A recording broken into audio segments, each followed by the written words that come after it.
And welcome to another episode of By the Numbers. I'm your host, Richard Lewis. Joining me as he always does is Duncan Thorin Shield. You can see him over there on my left, I think it is, whatever. And of course, pressing the buttons is Sam, that he is prone to do. I've been busy the last few days. Things have started turning up from across the seas. I'll just say, moment silence, please, for big television. Oh, big, no. Is it gone? Plasma screen smashed in, mate. Can't be repaired. It's terminal. Oh. $2,000. It's just getting transported. Yeah, well, it must have happened. At least it showed American up, end. though, mate, I guess. Do you not get any insurance for that then? Well, so. They've done me, mate. Oh, They've done a blinder with the insurance because they say because there's so many so it's such a long and convoluted chain of custody essentially for the television that as long as something turns up, the insurance that you can't claim the insurance. So I've had the point in even fucking paying for the insurance then. Well, in case it falls in the sea and then you lose everything, right. And then in which case I definitely get it because they failed to give me my consignment. Is that it though? Is that all on the destruction list? Well, I mean, keep in mind, mate, I spent all day fucking, taking stuff out of boxes and that, and I'm still only a quarter of the way done. I got my mixer set up. You can see I got me fucking. It's nice a bit loud, by the again. way. If you can turn the gain down a bit, yeah. I turned you down in Discord, but you're spiking a bit. How's that? What's that? A little bit lower, because I can boost you. But there we go. That sounds good. Get low. Get low. So yeah, I only did 25% so far, so I'm fucking exhausted, honestly, mate. Like, it's a lot harder than you think lifting heavy things. But anyway, the telly's gone. I ordered a replacement. I've just got to eat $2,000. Just gone. So the good news is, fortunately, this show's fucking sponsored because they're going to pay for me new telly, essentially. Shout out to .com or Beep.com with 9 E's if you're watching this on YouTube. And of course, our new sponsor for this month and probably beyond the way things have been going, NordVPN. Go to nordvpn.com/RLS to get 70% off. And I do recommend that you have a VPN in these crazy, crazy times we live in. I've also realised my light's fucking bright as fuck. Burning me head off. You are having a bit of a forehead shine, yeah. Fuck, should have done this before the fucking show, really. It's almost as if... It's right, mate, new setup, it's fine. Got to get back used to it. Well, bollocks to it. I'll just leave it like that. I'll just be an iridescent ball of light. Like, live from the sun. Richard Lewis, what about if I do this? By the way, I've just turned my mic up a bit, Sam, because it's what normally supposed to be. So if it's too loud, let me know. No, sounds good. Sound about right. How's that? Well, now I've just got shine on one side. Yeah. Can you point, if you are that ass, you can point the lights against the wall and have them shine back. That is what it is. Fucking hell. How bright is that? No, because I bought this, but it wasn't this bright before. I think it's because there's more things in the room to like ping off or something. But anyway, yeah, I bought this mad expensive lighting rig. It's like one of them ones they use in like porn sets. So it has built-in purple and red lights and stuff, and it flashes and pulses. Do anything with it. It's great, it is. Anyway, done the sponsors, done the porn reference. I'm shiny and sweaty. Let's do a fucking show. I know where we'll start, and we can harness some of that energy, Duncan, that you brought to the show in fine fettle, right? Obviously, MIBR were at it again. They were at it again, Duncan. And for those that didn't catch it, basically Taco had some fucking meltdown. The evening on a must-win game against FaZe, which of course they didn't win, and they crashed out. And it was all over the fact that Chaos had the temerity to imply that they've got their trophy cabinet was fossilized, which, funnily enough, a Brazilian fan actually tried to argue with me is dehumanizing because he was calling MIBR fossils, and I was like, no, just the trophies, mate, but whatever. So anyway, MIBR have just been so annoying and irritating and lacking any sort of basic understanding of how to present yourself publicly, how to wear yourself. That's a sense of humor, though. If you're all thinking, you're just retreading the same ground here, Richard. Like, yeah, they hadn't played the FaZe game, but they lost one game. What's the big deal? No. Listen, as my friend Bain said, their punishment must be more severe. So, well, absolutely has. This is amazing. Like, you couldn't even write this one. It's too good. So they were in some online cup. And basically, they ended up losing to Wisla Krakow. Wisla Krakow are the 64th best team in the world. They also, today, I want to say, got absolutely... appreciated also the irony that the cup they lost in was called like the 9 to 5 cup. And obviously, you know, having to do an actual honest day's work for the money they make is something they're fucking an alien concept to them. So so they lost to Wisla Krakow, and then they got absolutely stuffed by Mad Lions today as well in the, let me get the name of this right, the Eden Arena Malta Vibes Cup, which is very prestigious. And yeah, Mad Lions, by the way, ranked 25th, I think, in the world. Apparently, MIBR ranked 18th. As if they're a top 20 team anymore, by the way, mate, in any sort of like coherent sense. When the maddest is in CSPPA where they were number 8. Yeah, I know, but that's no. But even the CSPPA now must be looking at that ranking, going, "Oh, fucking hell!" Like, because do me a fucking favor, Taco. You're on the board. Like, do me a favor, win a game for fuck's sake. But anyway, so I wrote an article, Duncan, because much like you, who's been in the scene for a long time, I'm fucking sick of it, mate. I'm fucking sick of this particular group of players presenting as victims on a permanent basis, whereas people like me and you have been in the scene long enough to remember every little one of their transgressions, and not so much the transgressions. I'm not a moral arbiter. We all make mistakes. We all do things we wish we hadn't done, but what they've always done is they make the mistake, then immediately double down on how it's not really a mistake. And by the way, have you considered this angle, why it's okay for us to do this thing, and blah, blah, blah. By the way, there's one thing that has to be stated a million times, but I'm going to do it every time.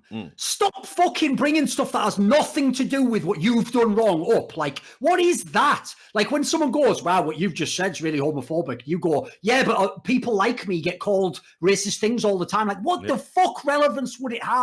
It's actually, by the way, it actually suggests you don't consider what you've done to be that significant. Because what you're saying is, yeah, but it's not my fault because no, I get a pass because it's ridiculous. Totally. The rules don't apply to me, which is basically the MIBR ethos. They do that every time, exactly. Yeah, and it has been since 2015. We only bring up the things they've done because they're always presenting themselves as the innocent party who's been totally wronged and that they've never done anything. In fact, they're even stupid enough because, unfortunately, this is where culturally they don't translate to the internet for some reason. If you meet them in person, I've told you the reason they come off cool is like they sort of get the environment they're in. I've noticed when they go on Twitter, they'll always even do mad shit. Like if you were someone like Fur, who's made more fuck ups than I have in my career, and he'd been around a third of the fucking time, you wouldn't then be going, course, I respect everybody. Like, you always over-egg the pudding, motherfucker. Like, he always does it, mate. Yeah. They don't just say, like, the stupidest thing about these guys is if they just said, you know what, yeah, we like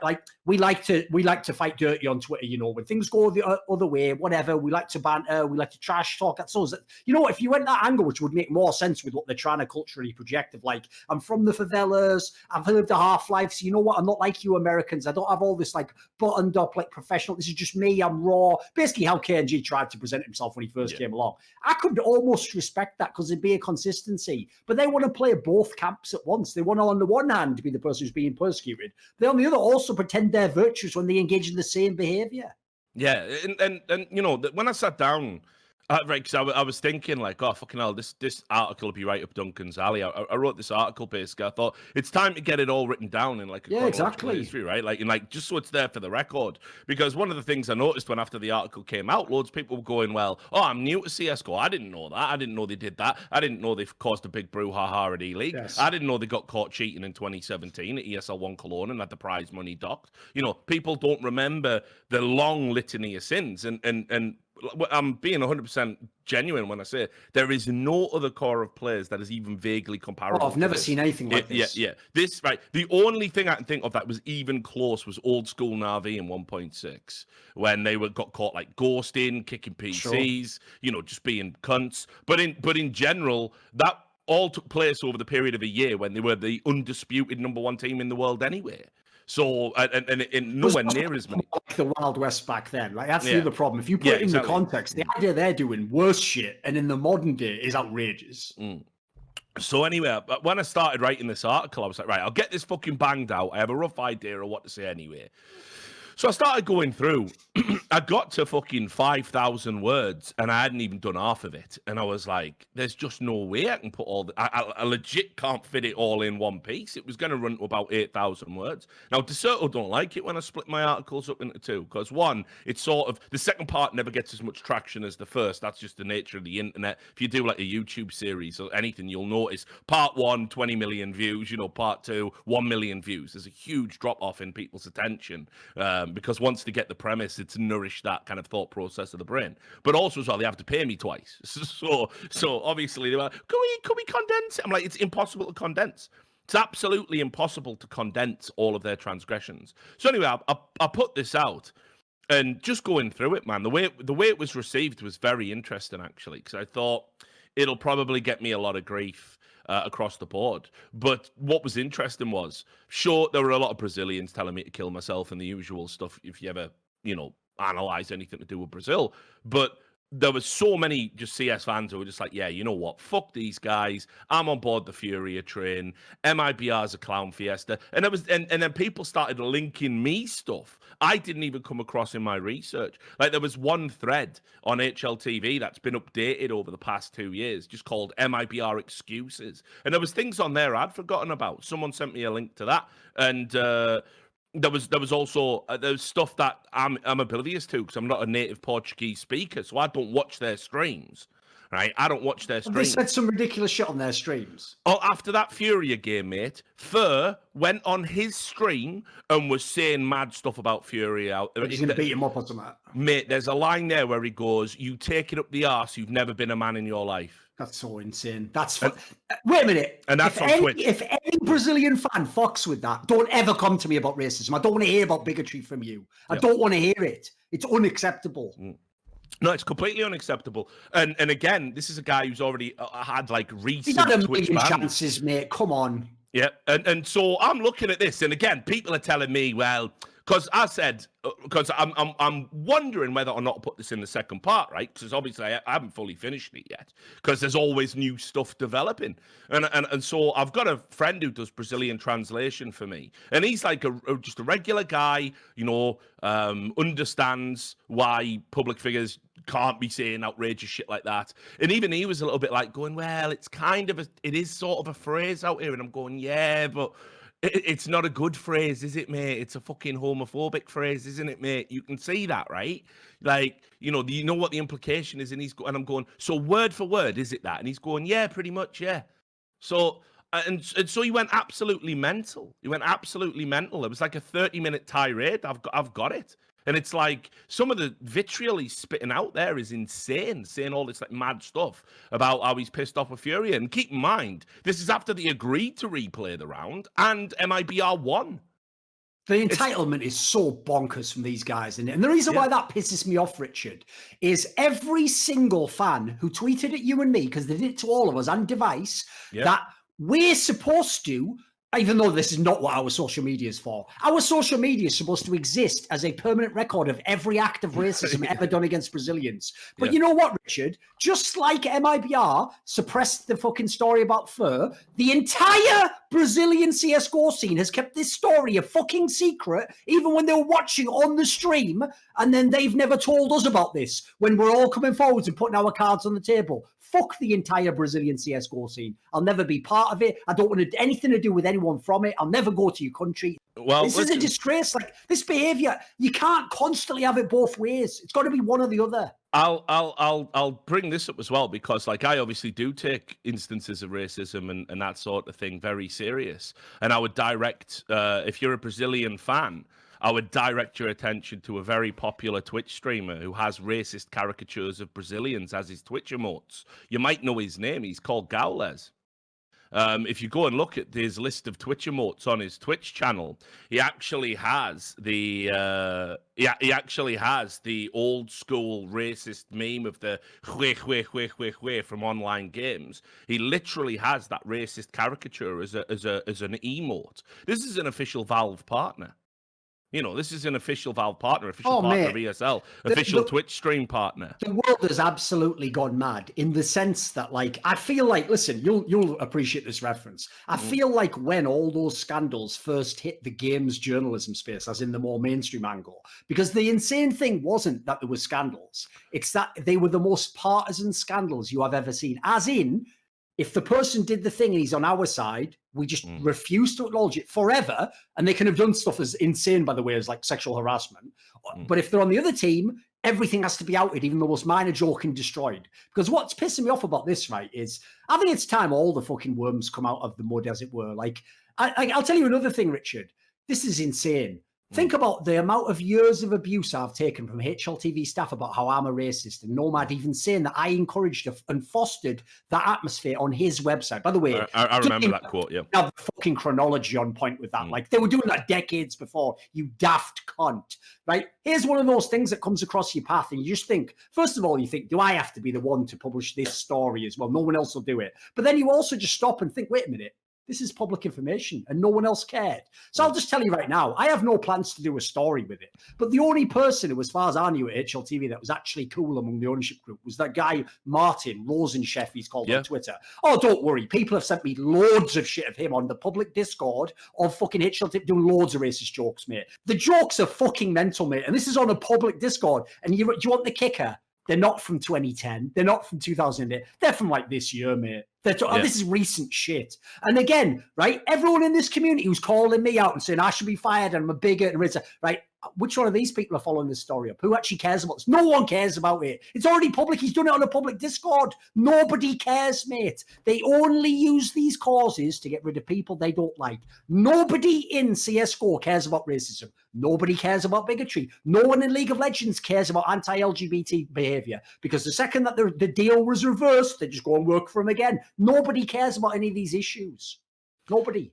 So I'll say this, like, I stand in solidarity with the Brazilians who do get a lot of racism and a lot of xenophobia. You might want to have a look at your boy Gaules' Twitch emotes and maybe decide whether that's how you want your essentially ambassador for CS to represent you guys, because I wouldn't be comfortable with it. The irony is, mate, they are racist, all those fans. You know why? Because when Gaules does it, he's Brazilian, so it's a joke. You don't get our culture. When they make a joke that we don't get in our culture, that's our fault as well. It's always our fault. So basically, they're all racist, Richard. Unless you're Brazilian, they just won't give you the time of day. Oh, well, I mean, I've never been called gringo so much. It's the past few weeks. And that has no racist background is fucking insane, by the way. I know, right? It's insane. You think they didn't say that to people before they killed them? Yeah. Are you guys in your minds? Yeah. So I've got something else that I wanted to talk about, which I think is like important, which I'm going to do a separate video on it. But while we're doing this podcast, and again, it's a story emanating from Brazil that no one really seems to talk about, but it's tangentially linked to all of this chaos drama, right? So as you know, one of the things that pissed us all off was that in the aftermath of some terrible behavior, which was aimed at obviously Leaf, resulting in loads of death threats, and I'm still being told today, Leaf and Zeppa 100% cheated in that game against MIBR, even though Chaos, by the way, have published the comms from that series. As a full video, not to exonerate themselves, but as like just an interesting look behind the scenes. And what's also interesting is if you watch that video, there's all similar crosshair movement from like Henny and other players that have that like kind of snappy aim style. Nothing said about it, of course, because why would there be? But anyway, as you know, Gaules' company got a tournament which is called Tribotomajor. Right, which is Tribo is what he calls his community, the tribe, essentially. And anyway, they've published the rules only in Portuguese. The website's in English, but the rules are only in Portuguese. So this is how fucked in the head they are still after the Chaos game, and I can't believe any serious, credible tournament organizer would agree to this stipulation, and Valve would agree to this stipulation by extension of partnering with them. There is a rule in there that says anyone who complains about suspect behavior and potential cheating will have their complaint referred to a panel of people that has been appointed by Gaules, that will be anonymous, and if they decide you've been cheating, you will be disqualified and banned for a period of 9,999 days from participation in any other tournament. So in other words, they have officially codified a kangaroo court in their rules. And what is this for the tournament? This is for the regional major? This is for the Tribotomajor tournament that they're running. Like the qualifier that gets you into the South American qualifier. For the major. So this is the partnership. This is all done in partnership and agreement with serious tournament organisers, which, of course, don't have a kangaroo court presiding over it. So this is, right, basically, if you want to play in that tournament, you agree if you beat Brazilians, essentially, because that's clearly what this rule refers to, and trust me, it gets worse, then if they complain, you will be referred to a secret panel who you know nothing about, and if they decide you're cheating, you will be removed from the tournament and banned for participation in any other tournaments they run. So understand, if this rule was in place for the Chaos versus MIBR game, Chaos are banned as cheaters. I'll read you the rule in its entirety. I had it translated by a Brazilian source. Considering... and you'll notice the other thing we're going to talk about. Considering that all matches from the tournament Tribotomajor will be realised by the Gamers Club platform, all players must utilise the Gamers Club anti-cheat to play on the servers. In case of a suspect play, there will be a need to make a complaint at contacto@gamersclub.br with the link of the match and player profile. All complaints will be analysed by an evaluation committee, and there will be a decision made in 5 business days. In case there is a unanimous decision of board members on the commission, the player will be banned for the period of 9,999 days. By the way, as a quick aside, doesn't IGC, the company who owns MIBR, essentially own Gamers Club? So they're now hosting a platform for a qualifier to a tournament that their team play. I'm sick and tired of Valve. Fuck Valve. I'm so sick of them, mate. I'm so sick of them. Right. So by participating on the tournament, you will agree that this decision is absolute and indisputable. There's no appeal. And this commission is totally competent to define if players are or are not cheating. Simple as that. We're back to the eye test in 2004.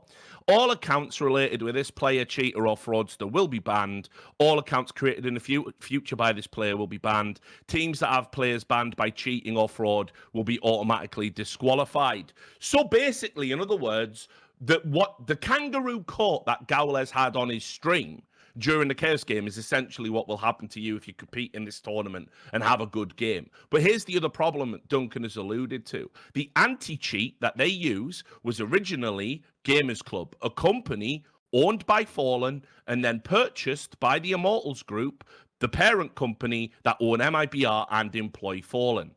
You can go check my video out on YouTube. I want to say from 2017, maybe 2016.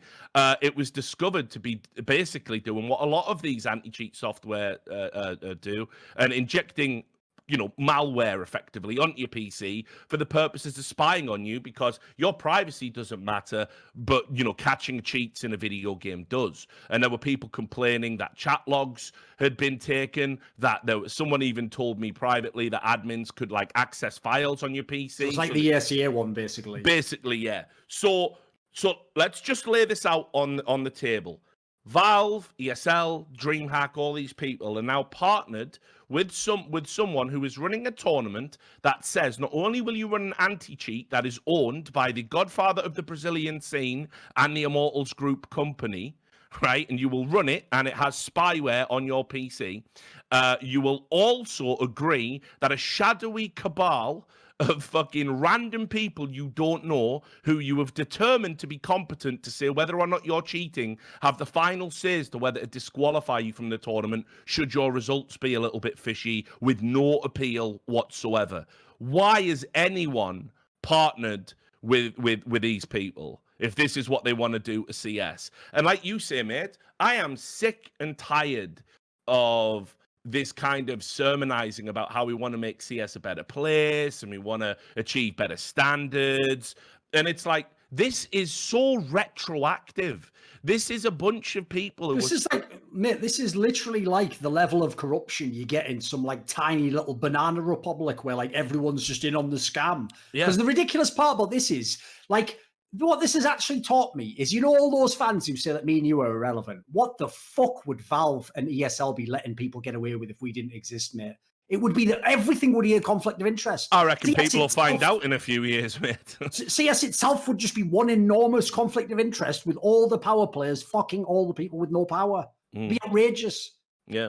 So, I mean, for me, like, again, I would like to think at least all the, maybe the non-Brazilian teams, and I would argue if you were Furia, you too, by the way, people should boycott playing in these tournaments because this is absolutely nothing any team should acquiesce to. There's no reason to have, you either have faith in the anti-cheat software, which has been complained about as being malware repeatedly in public, and gives you kernel level access and all that bullshit, right? We either put our faith in that, or you admit the software isn't fit for purpose, and we find another route to go down. Maybe someone else's anti-cheat software. Maybe you use that partnership with ESL, you use Wire, or whatever it is. But the idea we go back to a group of people who we've seen in recent times can't control their emotions long enough to be rational and ask simple questions, which in your mind would invalidate the likelihood of cheating almost instantly. That they're now going to be in charge of deciding who can and can't participate in the tournament. And that's before we even get to, the Immortals' own gamers club who were essentially running the tournament. So once again, it's Brazilians engaging in conflict of interest in the CSGO scene, and everyone is turning a blind eye to it because reasons. And I'm not going to turn a blind eye to it. MIBR should have been disqualified from even attempting to qualify for the major in Rio, which is academic because it's not going to happen, right? They should have been disqualified the moment they and their feeder team essentially, were seeded together in the same tournament as to qualify for that competition. They should have been told either drop out or you're both disqualified and we'll find other teams to play in your place.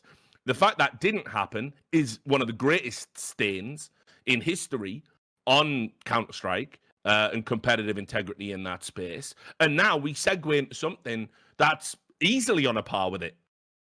Agree to our rules. P.S. One of the teams is essentially running the tournament. P.S. Our mates are on a panel and decide if you're cheating.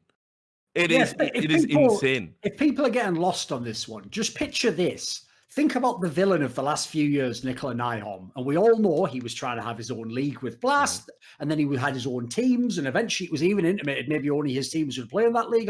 He was trying to run everything. At the same time, he was trying to have a player union. He was trying to have his finger in every pie so that they could be complementary businesses that could all help him. Imagine while he was doing that, he'd secured that Blast would run the EU minor, and they had some rules where he had an anti-cheat that, first of all, could read all your emails and all the chats that you're having. By the way, absolute violation of anyone's basic right to privacy. I'd even say that wouldn't even hold up in court, I believe. That it probably would, because unfortunately, I'm pretty sure they'll make you click yes on the terms of service when you install it. But even then, if they actually could show that it goes above and beyond what you'd expect from an anti-cheat, fairly sure it probably wouldn't hold up, but you'd have to do a class action lawsuit, sadly, probably. So in this scenario, imagine he's doing all that, and through all these means he's put forwards, he can essentially disqualify any super hot up-and-coming team that comes through the minor and just make sure they don't get through and face Astralis. That's what they're essentially doing. But it's the fucking major, guys. I actually sadly believe that because I don't think this major is going to happen, I think one of the reasons Valve is so lackadaisical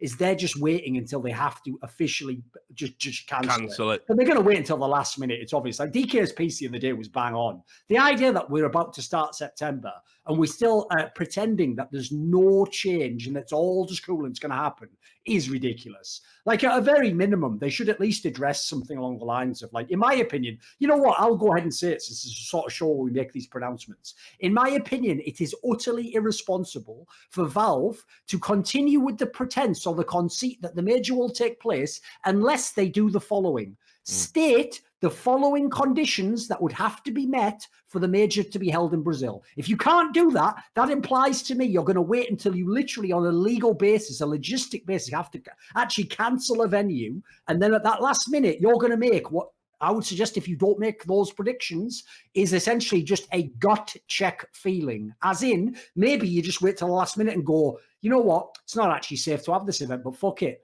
too late now, isn't it? We'll just go ahead while it's a bit. No, that's why I say I want to know right now the reasons. What would disqualify it, Valve? If there's a reason, like a certain number of cases or certain control, well, then go ahead and say it, because obviously you're all about safety, right? So you wouldn't want people to have That's the problem. This all looks so fishy to me. Yeah. It's so fishy. Yeah, well, I mean, like, it's really weird as well when you consider, like, you know, the idea that there's going to be any special precautions taken if the major does go ahead in Brazil as well, like that Valve will spend the money on that is absurd. But there's absolutely, you know, they didn't even do it for TI. They're not doing it for TI. You get fucked over in CSGO. You know, we get the scraps off that table. We fucking eat the scraps that are there on the floor. We push them off, and then every other game in their portfolio gets that. You know, and that's just the way it works. So they're not going to spend money so we can have like a hermetically sealed environment like the NBA or whatever, because that costs tens of millions of dollars to do logistically before you even get into the realm of coronavirus testing and all of that other stuff. So it's you know, for me at this stage, and it's unfortunate because it's no fault of the Brazilian people that they're going to be denied this major. You know, it's got to do with essentially just incompetent handling of a national crisis by their government leadership, which, by the way, every citizen of the world is beholden to that potential. So, you know, I have my sympathies, but equally I agree with you. At this stage, with cases still increasing, by the way, in Brazil, there's no way we can get this licked by November and have a nice, like, safe environment for everybody to get to. And you can't put players at risk to pursue their profession. Also, as well, like, I mean, I notice, as per usual, I feel like we say this every episode now, CSPPA haven't said anything about it. Like, shouldn't the CSPPA be holding Valve's feet to the fire about making a statement? Kind of feels like the CSPPA probably, you know, because you care about your welfare of your members, probably should be saying, like, we need Valve to make a statement. They don't care about anything, mate. I mean, remember, they're sitting back while people involved in MIBR have another conflict of interest that they say nothing about. Sleepers, all the fucking nothing going on there whatsoever. Like, this whole thing's ridiculous. The whole thing is absolutely ridiculous. So, like I say, I think we're long overdue, like a serious talk, like, because you know, about what TOs are willing to partner with and stuff. I don't even think they look into what they're partnering up with and what they agree to, because as I said, right, if anybody thinks for a second that Gaules' apology was in any way genuine, sincere, he's learned a profound life lesson about using his platform and his capacity as the Portuguese-speaking streamer for every big tournament out there, going live and calling a competitor in a tournament a cheater. If you think he's learned anything, no. In fact, actually, in his own tournament, he is trying to find clandestine ways to continue to ban players based on guilt, just I have a hunch you're guilty because you've beaten a Brazilian team, and I am such a passionate super fan. I can't divorce myself from the bias. And by the way, all those fans who, after he issued that non-apology, were like, "See, he's apologized. Accept it." Go fuck yourself. It was never even genuine, you twats. He did it because of the next week or something. He got the fucking ESL gig. You know how obviously transparent that is. Same with KNG. That obviously the only reason KNG apologized is to try and get no MIBR. It's so obvious.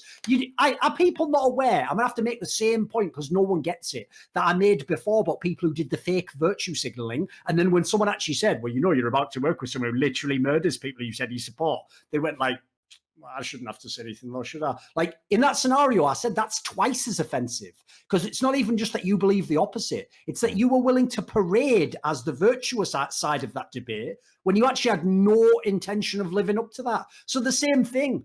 He essentially made a mockery of an apology. First of all, it wasn't even an apology. If you're going to do the fake bullshit apology, at least KNG had the fucking gall to like actually have someone write a real apology where he lied and said he was sorry. Listen, we know it's a lie. It was always a lie. I even told him, I don't give a fuck if you give me an apology. You should just do it for your career, mate. Like, it's just the way the business is. But the idea Gaules didn't even do it. It's the same as, by the way, you can go check this. People have mentioned it, and as far as I can tell, it's true.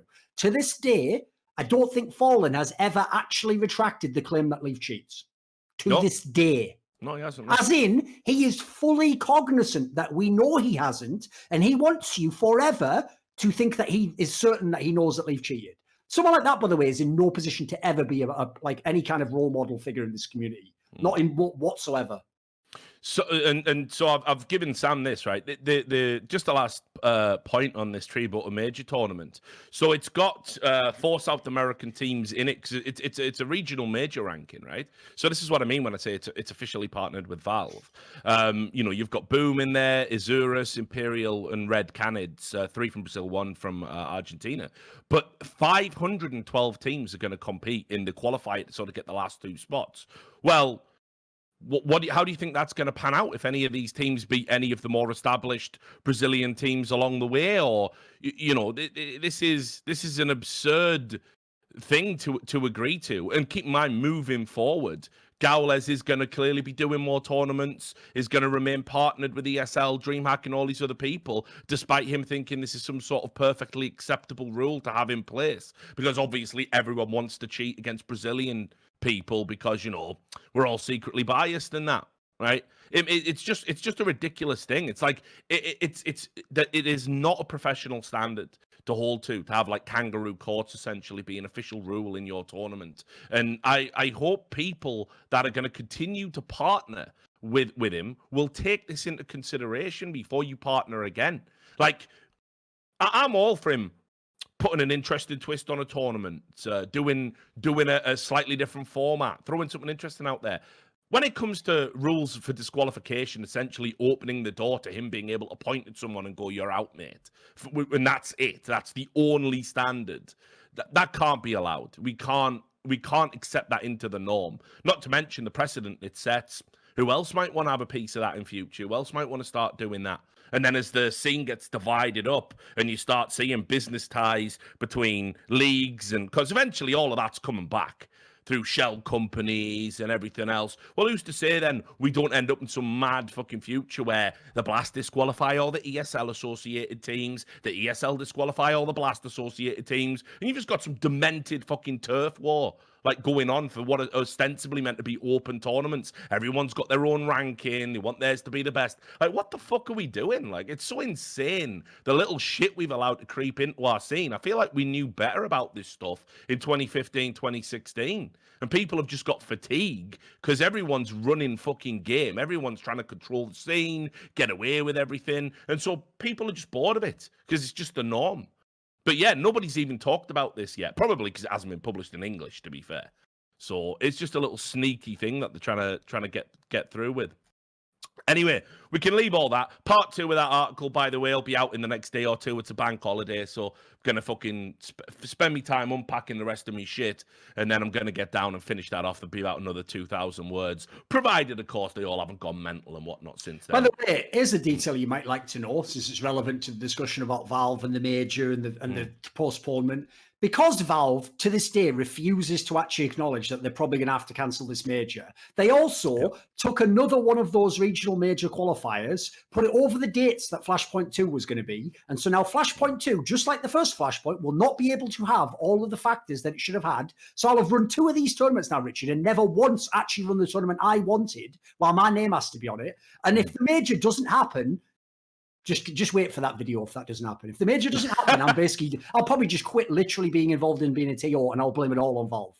Because how can you run a business that way? How can you rent a venue? How can you arrange the city it's going to be in? How can people get visas? If literally Valve can just say, "Oh, I'm just going to play God and give your tournament to someone else." Oh, by the way, you know the tournament this is all a qualifier for, that I'm letting people literally play against teams they own in. Oh yeah, by the way, it might just not happen at the end. So fuck you and all your aspirations to have a business.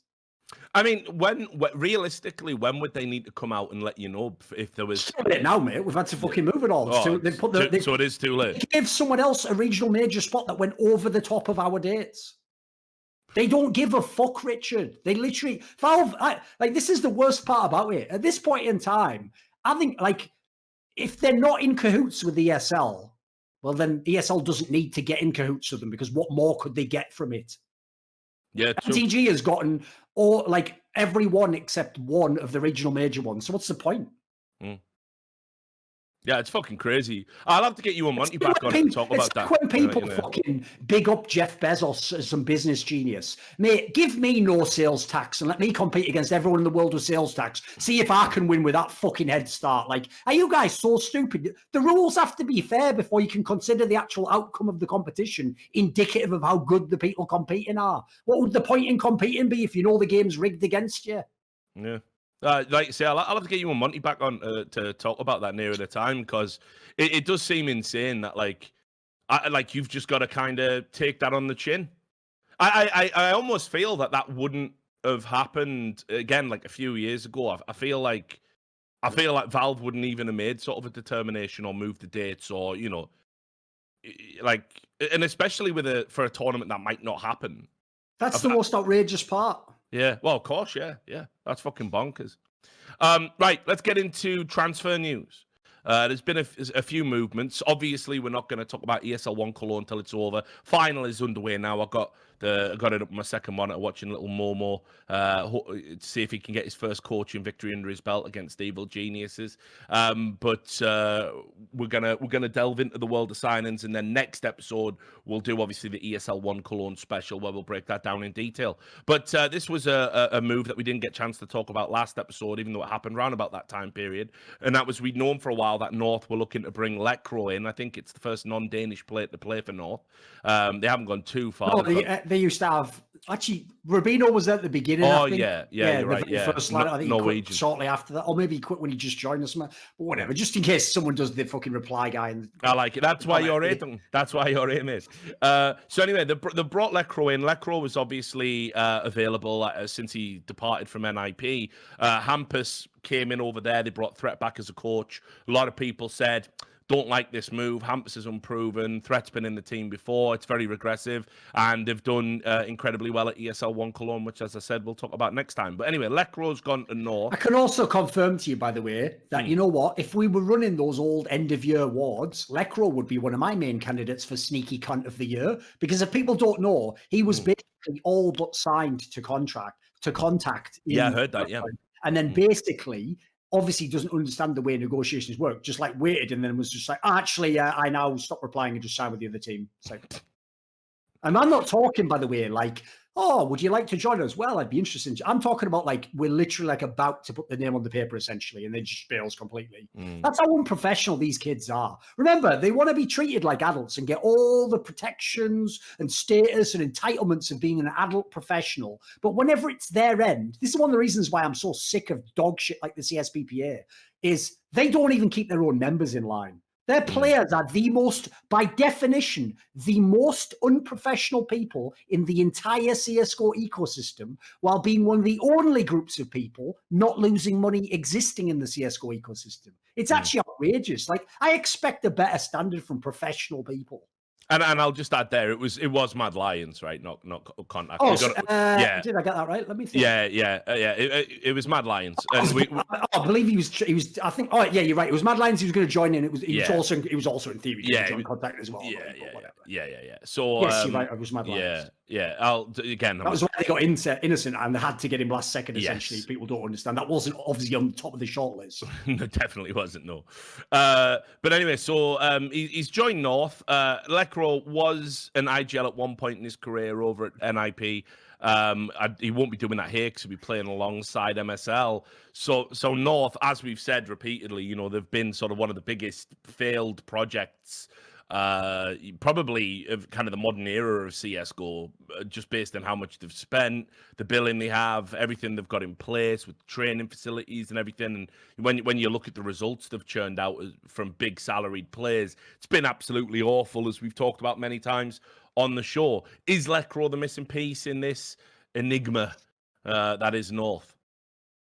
Doesn't seem like it. Like, here's the one upside is this. The only upside is I do think he is a good player. Like, for example, I think he's certainly better than some of the players North had in the past, currently have, quite frankly. So I actually like him joining any of these teams. If he did join Contact, Mad Lions, I can see an angle for it. Like, I think he is a skilled player. I think he can play a bunch of different roles.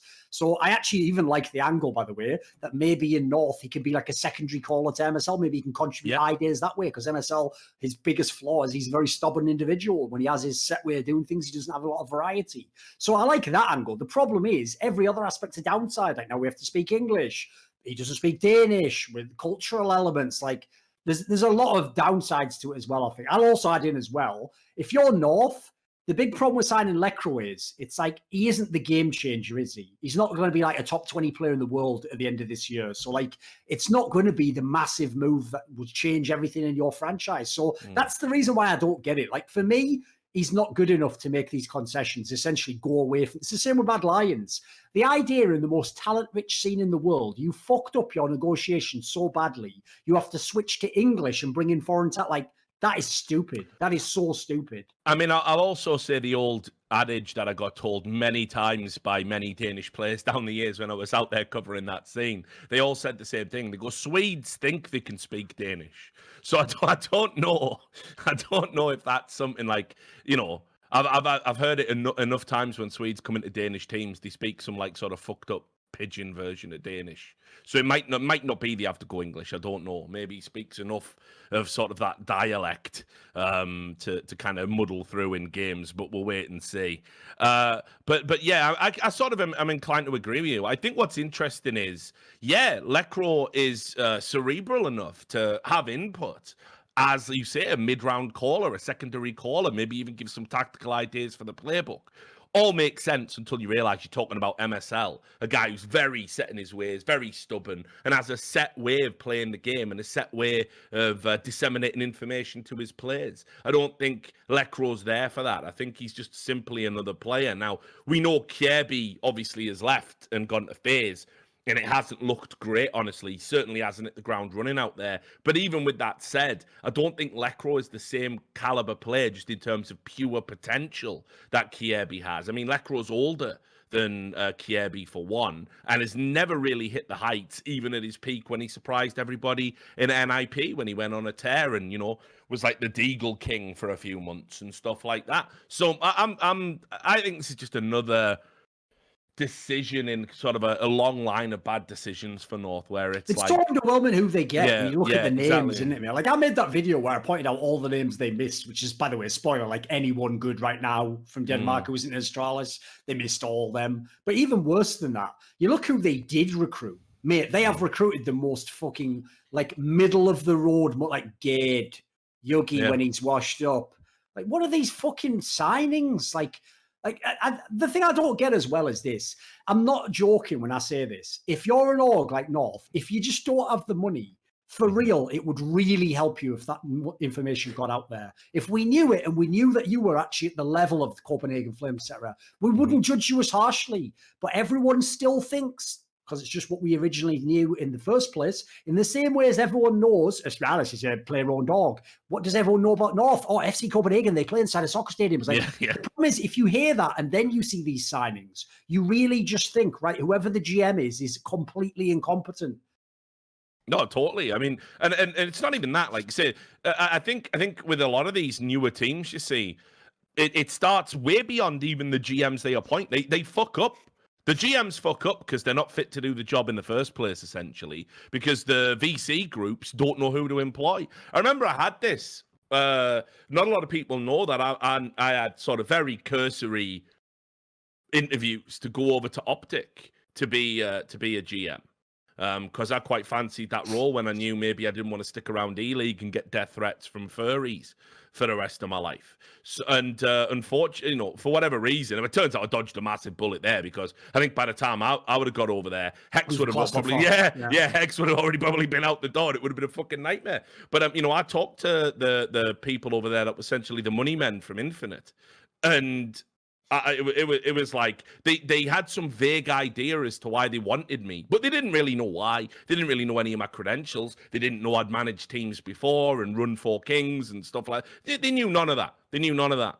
What they knew was I was a high-profile guy, you know, with a reputation coming off the back of a TV show. So yeah, maybe we get this guy. So I'm super glad it didn't work. It didn't work out in a way, because Hex wouldn't have been there, and I'd have been stuck with the Infinite shit show. So by the way, I'm totally with you. The real rot does start at the top, because the point is, these are the people hiring the guy that's incompetent. Like, I can tell you from my own experiences, which I've alluded to on this show this year, you can all guess in which league and what teams I might be talking about. Put it this way, when I've come to teams, I'm getting the same experience with GMs and staff as I am with players, Richard. As in, if I come to the person and I go, right, I'm like the guy with the fucking raincoat, like, oh, hey, kid, you want to buy some players? And, with players, I'm going, right, you can have this guy. He's a major winner. He's pretty good, might need a bit of rehabilitation. This guy's the next hot young talent. Don't miss him now. He's a little bit cheaper, but you know what? There's going to be a bidding war for him. This guy, I'll mention him just to mention him because he said he's available. He's not very good right now. He hasn't been good for a while. And quite frankly, they always go with the last one. They always go with the cheapest option. That's how you know they have no eye test and no knowledge of the game. Because with GMs, they go with the least qualified, least good person who would ask for the least money. With players, they go for the least, like the most underwhelming one, the one that isn't going to be the message is clear in esports, as far as I can tell. They're not going to spend money. There's only two sets of people in esports right now. The really dumb money, that's just spending money where it doesn't even make sense, or the people who refuse to spend any money for the next 2 years, as far as I can tell. Like, they've just bunkered down. They're going to spend the minimum possible for their GM, for their coach, for their players. They're going to try and, even if you're in a league, by the way, where it says that you must do this, that, the other, they're going to go, see you in court, motherfucker. I'm not spending my money. Yeah, but like if you understand the mechanics of that, obviously, because you know how the business works. But yeah, you have to essentially, if you want to get your margins when you asset flip, you've got to try and do as much as you can without really committing to spending. Otherwise, all you're likely to do is break even, and you've got a cool story when you go back to smoking cigars and drinking brandy with the rest of the multimillionaires you associate with. Yeah, I got to play as being an owner of an esports team. Don't particularly recommend it. That's how that's going to pan out. The best example is the Astralis 30% pay cut, because the joke is this is how cynical Nicola Nyholm is. He shows you in his actions what his one bottom line is, and it is always the bottom line. And so what he did in that scenario essentially was say, well, since I'm just obviously trying to flip this entire asset that is called Astralis Group, why the fuck would I let my end of year numbers be even worse? Why not just get the players to pay for it and subsidize me, the fucking owner of the org? Like, that's how outrageous this guy is. Like, what? Because remember, at the end of the year, on his balance sheet, there's no like little scribble like, by the way, 30% off players. No, it just says the number. So he gets to go, well, look, numbers are actually not even as bad as they were projected to be, investors. And then the dickhead investor who hasn't looked at it, which gives you more money. So let's just talk a little bit about this, because I know this is a recurring thing that's close to your heart, right? So I know we said we weren't going to talk about ESL 1 Cologne, but I will just bring this up. So Kjaerbye obviously went over to FaZe, as we know. We also know enough about the sort of structure of FaZe to basically know it's the Nico show. So that Bymas kid, who Nico had just said a few months ago was the future of CS, was, see you, mate, see you. You're not the future anymore, because I rate Kjaerbye over you. So get fucked, love, Nico. So there's a lesson in that. I hope people remember that moving forward, about the poison chalice it is to go. I love Nico as well. I'll give you another little tip, by the way. Yeah, whenever I've made those jokes about, like, listen, mate, all you're good at is wiggling your fucking wrist. So leave the thinking and talking to me, dickhead, and you go back to wiggling that wrist. I'm talking about motherfuckers like Nico. You can ask Richard. He's been there. This is another one of those wankers where if he gets 1.5 beers in him, he thinks he's going to, like, beat me in a game of mental chess. It's like, mate, you are a fucking midget in my world. Like, get the fuck out of I'm holding you back with my hand like this, slapping your face the whole time. You can't even reach me. That's where we're at mentally, because guys like that, think about that. Imagine the goal of making those statements. This guy's the future of the game. You bring him in, and then you go and replace him with a guy who was barely even the past of Counter-Strike and has zero future in the game.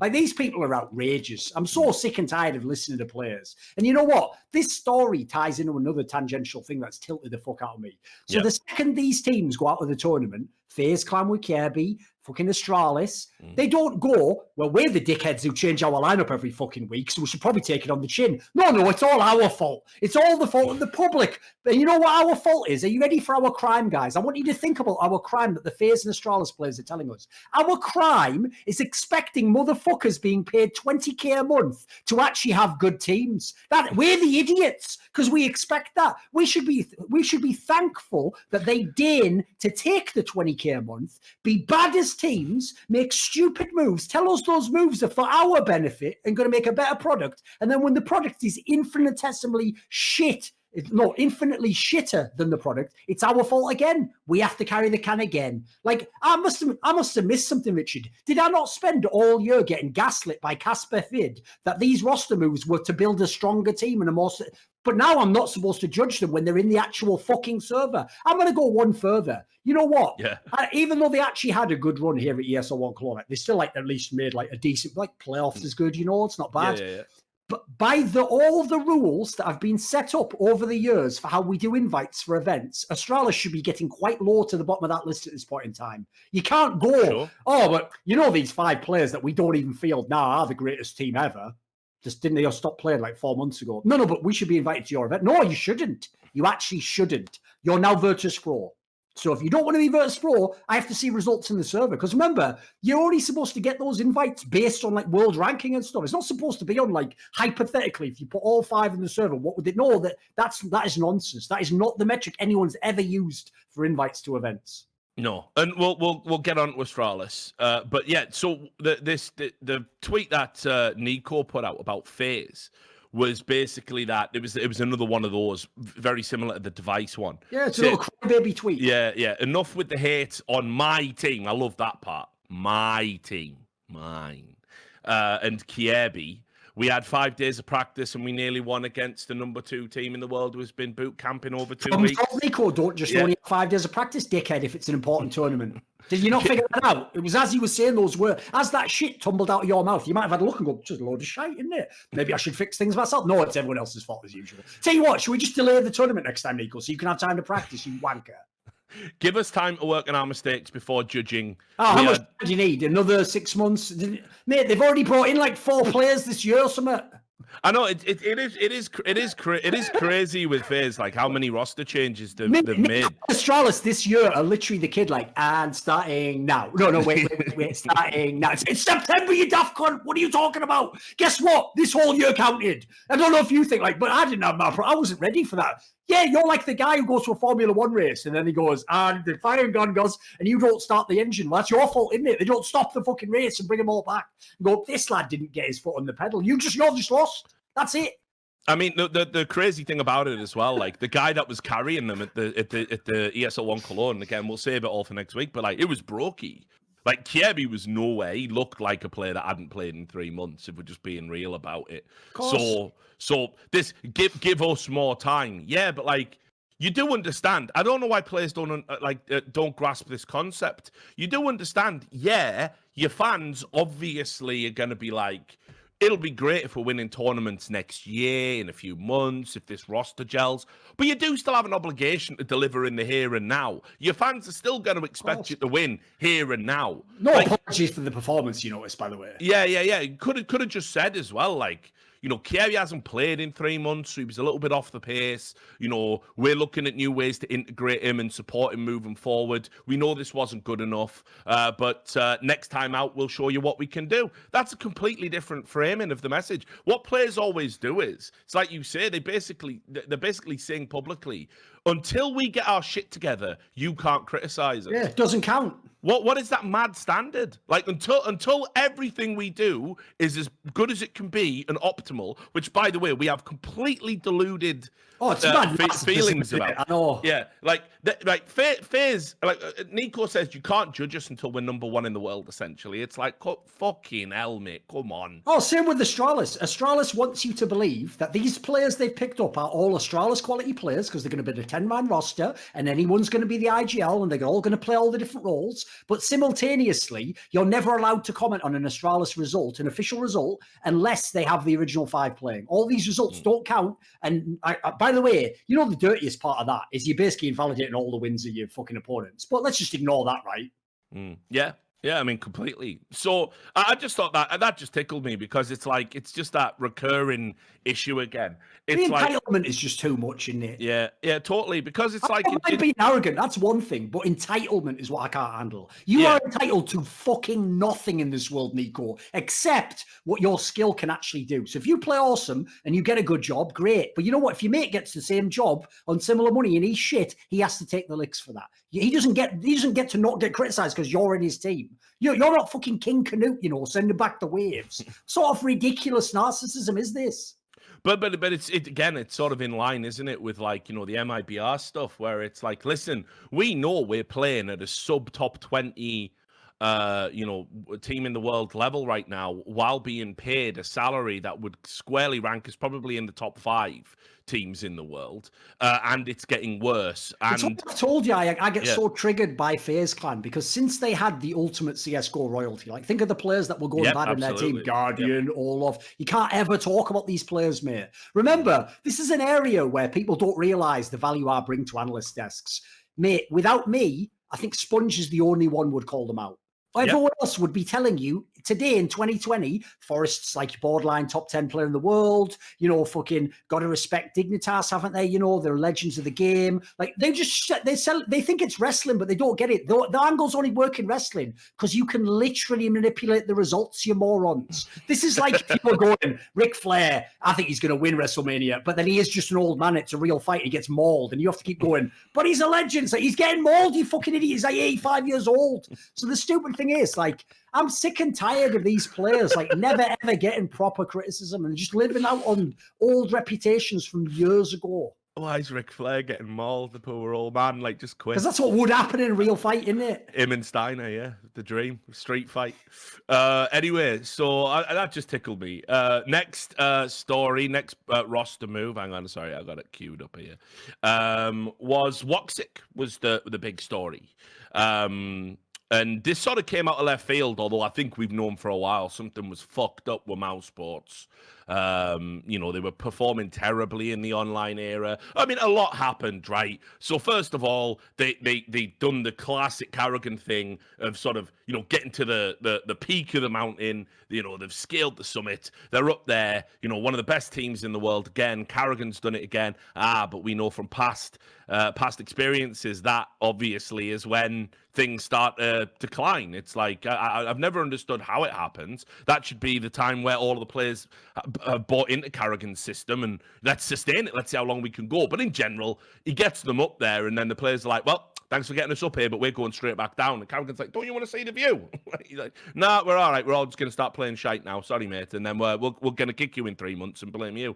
That's just how it goes for him. I've never understood it. But anyway, they get up there, mouse sports. Then come the Krieg nerfs. That wrecks them. Then comes the online era when clearly they are a team, you know, built for LAN. The part of the mentality and the motivational aspect Karrigan brings is always going to translate better when he's in there in person, right, with you. So you wait, that's gone. The enthusiasm for events is maybe a bit diminished. And I'll also be honest, some of the performances, Frozen and probably Woxic, were two of the ones that are most notable, although it's also got to be said, like, Chris J's hit and miss as well at times. Like, just the level of individual performances weren't particularly great from them. There was always somebody missing every time they went on the server. And then, lo and behold, reports come out. I think it was DK. Oh, no, it was Nell. Sorry, my bad. It was Nell that broke it initially. They were going to drop Woxic because... What, is he joined Vitality, is he? No. It's a joke there for anyone who knows the industry. No, they dropped Woxic. But in Nell's report, it said it was because of attitude problems. Now, I did figure there must be something going on behind the scene, and I'll take Nell at his word that maybe it was attitude problems. Lo and behold, it came out like the next day. Mouse Sports are indeed benching Woxic, and they'd already brought in Bymas, you know, the future of Counter-Strike, according to Ehco. They brought him in as the 6th, and now he's going to slot straight into the team. It's a very Mouse Sports pickup, actually, and I'm looking to see what Karrigan can do with the FaZe cast-off. I'm pretty sure he'll be able to get some good mileage out of him. But then today, Chris J tweeted out, and keep in mind how long it's been. I thought this was very interesting. Yeah, this has been almost 7 days.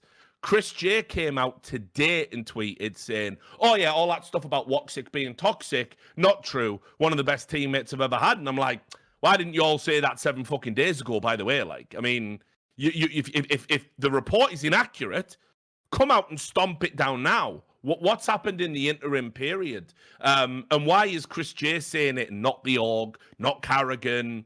I don't know, mate. I think something's gone on with Mouse Sports. I think probably what it looks like to me is the Krieg's been nerfed. They've had a shit run of results. Carrigan hasn't figured out a way to dig him out the hole yet, and egos and all of that shit's kicked in, and basically they've all been bickering like children and can't come together to get their shit together. And Woxic's carried the can for that.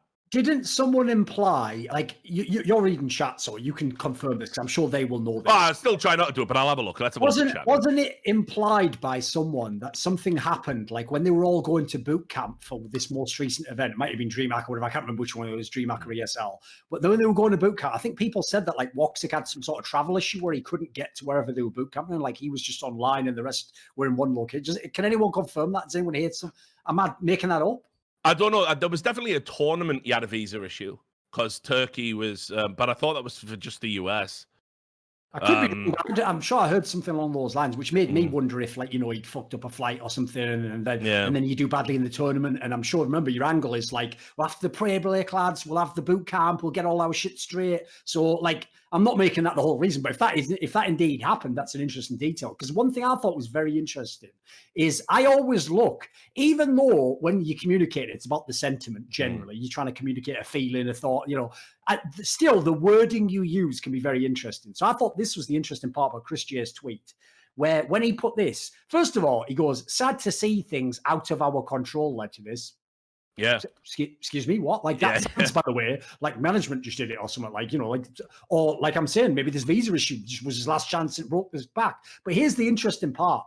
He just puts this part in here where he goes, the hype and energy Woxic gave me and the whole team at LAN is unmatched. Why would you put in at LAN there? Wait a second. If he just does it, if he's a really positive guy and he's brilliant, like, why would he do it? Because that's the problem, by the way. I'll tell you the other side of the story that no one else will, which is that, as you'd imagine if you've ever seen an interview with him, Woxic is exactly the caricature of a Turkish guy. He's very fiery. Here's the sad thing, right? If Brazilians hadn't ruined the fucking word passion, I would say he's passionate. He's a guy who gets very intense with his emotions. Yeah. And so that means that just as when he's winning a game, like if you've ever seen him on LAN, he's the guy where when he's owning, by the way, like a Dust 2 game, he literally tells him, like, bro, I don't give a fuck. Just let me kill them. And then you turn him, for real, you just turn him loose and he goes, kills him. Like, he's not doing tactics some of the times he does that. The problem with it is this. How are you going to deal with that guy when you're online for 6 months and when you're not in a LAN match? And you know what? He's not even playing well. That's where, like, all the upside that overwhelms very minor issues and how, maybe you need to be treated a little bit differently than everyone else. You have different rules for you. You can do that. All that's going to count against you, though, if you're then playing badly. It's online games. Remember, the biggest problem at the online area is every game blurs into one as well. Like, there's not even the highs and lows. Like, tell you what, you can be shit in the group stage of a LAN series. If you win the semi-finals for us, we all forget about it. Now we just remember that you're the fucking hero. So I can, even though I'm purely speculating, I have no inside info, I get the feeling that, like, it makes sense that he's the player that would have the issues. Like, the rest of them are very chill people generally. Yeah, and he's the fiery one in that team. Yeah, but, like, I also feel like, and put it this way, this has to be true if Carrigan tacitly agrees with the concept.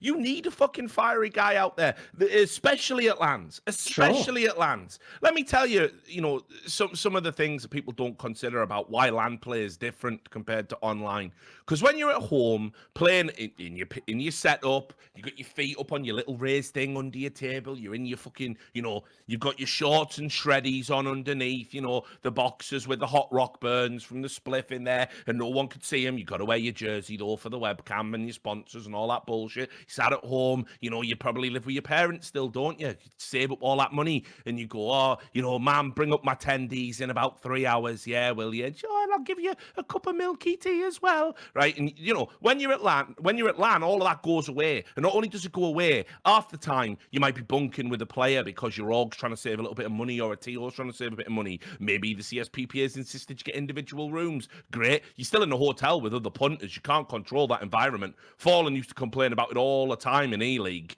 When he used to say, "Oh, we've got someone up to 1 a.m. drinking and shouting and smoking dope in the room next to us," and then of course, you famously made that joke, but enough about Immortals. But anyway. Pretty good. Yeah, great stuff. But anyway, you know, the reality is, like, we can only do so much. We can only control an environment. Yeah, okay, let's hire a fucking whole hotel for you. But even then, some players go off the reservation. This is the thing you don't understand. Some players think, well, it's LAN, innit? No one's at 100%, so maybe I can have a few drinks in the bar and catch up with my mates and turn up. And besides, my game's in the afternoon, so I won't have a hangover. And by the way, the manager can't control me. The coach who we bring, he just gives us bottles of water, so fuck it. So people drink, people stay up late, people do things they shouldn't do, people bring their girlfriends. You know, people aren't fully fucking focused. And the teams that dial in and deal with all of these like little variances, they're not getting a good night's sleep, they're not having the food you like, they're playing on a slightly different setup, they're playing in front of a crowd, all the little different pressures and ways that it chips away at your optimal level of performance.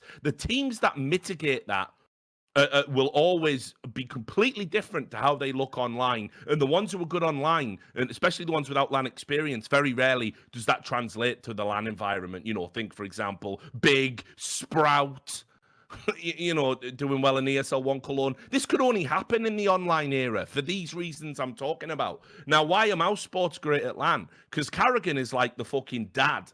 He is like a dad. He groups up his fucking players early in the morning. They have a breakfast. He does a little briefing, but it's a little bit light. It's not too intense. Then just before the game... Ice Cube movie from the last 15 years. He's always some dad who's going, oh, these bloody kids are driving me, man. Yeah. Ice Cube playing Red Eye in the Role of a Lifetime. I know. He's Role of a Lifetime. Red Eye is Ice Cube. Like, I don't know where you pulled that from. No, but those movies are always just a guy who's got like a fucking station wagon and like 6 kids and 3 of them are the woman. And he's trying to make good and he's just juggling all the things. But that's why I agree with you. That's basically what Carrigan does in that team because they're all so young. Except for Chris J, the average age has got to be what, like and Chris J is the perfect guy because he's a laid back Dutchman. So you just go out there, don't you? And he's just like everything's okay. He doesn't talk like that at all. But anyway, so they're all relaxed and having a chill time. And then just before the game, Carrigan comes down, he gets out his fucking tablet and starts going over the tactics and starts priming them. In a game, he's constantly fucking, you know, bigging everyone up. But then what do you need when your energy's dipping, when you've got that low blood sugar or you've only had the 6 hours sleep? Because by the way, you don't have to be disturbed by your next door neighbor in a hotel to not get a good night's sleep. You got butterflies, mom's spaghetti, you're fucking nervous as fuck. It's a big tournament, you're a young player. If I play bad at LAN, they'll say I was a cheater because I was dropping 40s online last week. What am I gonna do? So you fucking, you know, you stay up all night, your adrenaline's going, so you come into that and you're dead inside, but you got to keep going. You got a 3-hour series under bright hot lights. You couldn't even get your breakfast down. You're in the morning. By the way, when I was at E-League, we had a private toilet. The amount of pro players who like vomit before games and stuff, it's insane because your adrenaline's spiking. You're up there. You're fucking like, you know, this is it now. Do or die. I'm on American TV. Millions of motherfuckers watching me. You know, high level shit. It's completely natural. It's what happens to athletes. So anyway, you go into that and you're dipping. Oh, yeah. Is that the future? Like, oh shit, I flushed it already. Too late. Yeah. So wait, I'll also throw that out there. That's what. If anyone knows how narratives work, all I want is this one thing from the world. Just make it so that Mouse Sports plays a big series against FaZe with Bymas in the lineup, and I want Bymas to pop off, carry the series over FaZe, and then hopefully. I mean, sadly, they'll never actually admit they were wrong. Like Nico will just spin it somewhere like, I told you he was the future. Like, yeah, no, I told you he was the future as I cut him from my team. Like that, I've just realised, Yeah. So he's already out. He's already out, mate. So anyway, the point of all of this is when you're in those moments, a guy like Woxic is absolutely crucial. You can't have too many of them on a team because if everyone's fucking fiery and everyone's passionate, if those ideas don't align and the times aren't good, they're the two fuckers you're having to pull apart in the dressing room, you know, after you lose the series.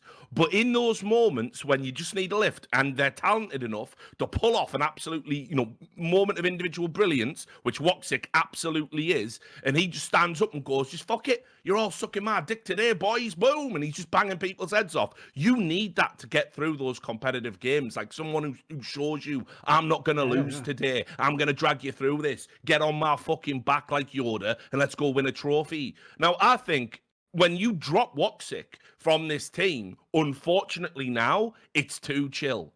This kid ain't going to be popping off in the same way. This kid ain't going to be able to drag you through those hard yards. Not to mention, Woxic's an explosive AWPer. Chris J's old reliable. Yeah, he still has those moments, but let's be real, it ain't the same type of player, and he's going to be picking up the AWP. And now you got Bymas, another kid who's probably overawed with the situation, already had a bad experience and been cut from phase in like record time, going to probably be like, right, listen to what Carrigan says, does what he says, but he's not going to be expressing himself in the same way. He's not going to have those individual moments. Also, Carrigan's going to have to change up the whole tactical aspect now, because every time he gets a new player, he looks to accommodate them and play the shit roles himself if need be.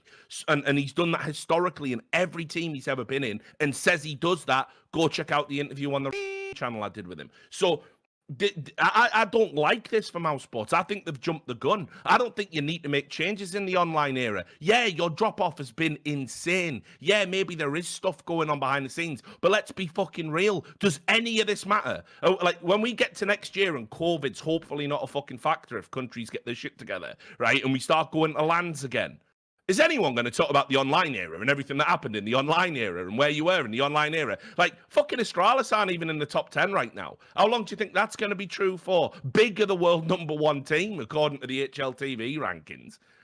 Like, no one's going to give a fuck about any of this. They're just going to go, oh, do you remember that wacky... Do you remember 2020? The worst year ever, like, since the fucking Black Death. Like, do you remember that? Yeah. You know, like, no one's going to give a fuck. So I don't know. Like, I think Woxic's a supremely talented player, and either it was really, really bad, in which case it's online, just stay away, or this is a knee-jerk decision for me. I mean, I won't lie, by the way, Richard. As I've mentioned many times on this show, I do what I can while I'm still in the Flashpoint project to actually make those teams aware of what's possible. So listen, I've told a bunch of them, I'd pick this guy up. Like, this is the gamble to make right now. Like, he's going to want to rejuvenate his career. So in light of me saying that, I'm sure they'll be signing Yogi really soon. Yeah, you might not be wrong, but I mean, like, fucking meat or something. So that was the next question. That's where I was going to go with it. You know, like, a player like Woxic can't stay in fucking free agency or be a bench player. That's absurd. That's absurd. But I also know enough about Mouse Sports to know when they have a talent. Oh, they have massive buyouts, by the way. As far as yeah. So they've got big buyouts, and they will just keep you on the bench. I mean, they will. Mate, they did it with Nico, if you remember historically, until they sold him for the $500,000 upfront transfer fee. So. Oh, sorry, it was $250,000 up front with $500,000 with bonuses, if I remember rightly. It's been a long time. That was like a long time ago. But they put someone like Nico on the bench. Like, they don't give a fuck. Like, so what chance has Woxic got of getting out of here? It's pretty wild. And, you know, I've got to be honest, there's a ton of teams like I could see him play for. He's a little bit limited because I don't know what the immigration... Well, I do know a little bit about the immigration status. I don't know if he can go... He'd be ripe to go to a North American team right now, but unfortunately, North America isn't processing new visas during the COVID pandemic because the Trump administration... It's bad enough being from Turkey normally trying to go to the US. I mean, you've seen there's nearly always one fucker gets his passport wrecked and knee. Unfortunately. So then you get... So then you're basically talking about what European teams he could go to. Big might be an obvious choice, but we know he won't play with Zantares. That's just been a historical feature of his career.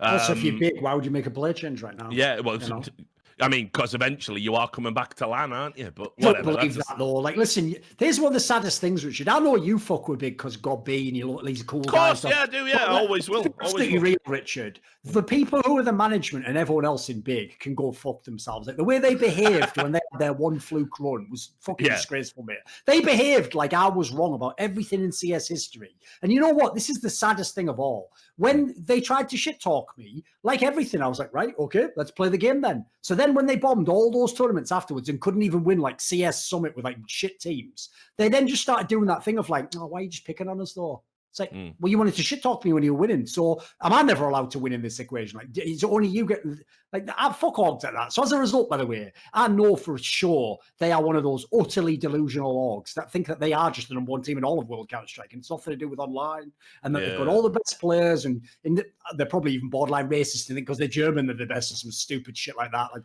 that's the level that we're on in the modern world, I'm afraid. So I don't know where Woxic could go. This is the problem. Like, he's too good to stay in free agency. But, like, you know, the teams where you think you might be ripe for a pickup, where you can see there's a deficiency and they can get better.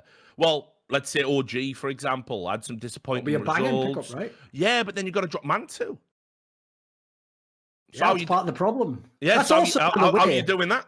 That's also why Woxic's in a rough spot, because not only is his form being bad, but like you're saying, you're not bringing him in to be just another good player, and we'll see how it goes. No. He's basically coming in to be the central piece of the whole team. So you need someone that probably doesn't have a good all play. I'll tell you what, if in light of the earlier news, I think fucking North should consider him.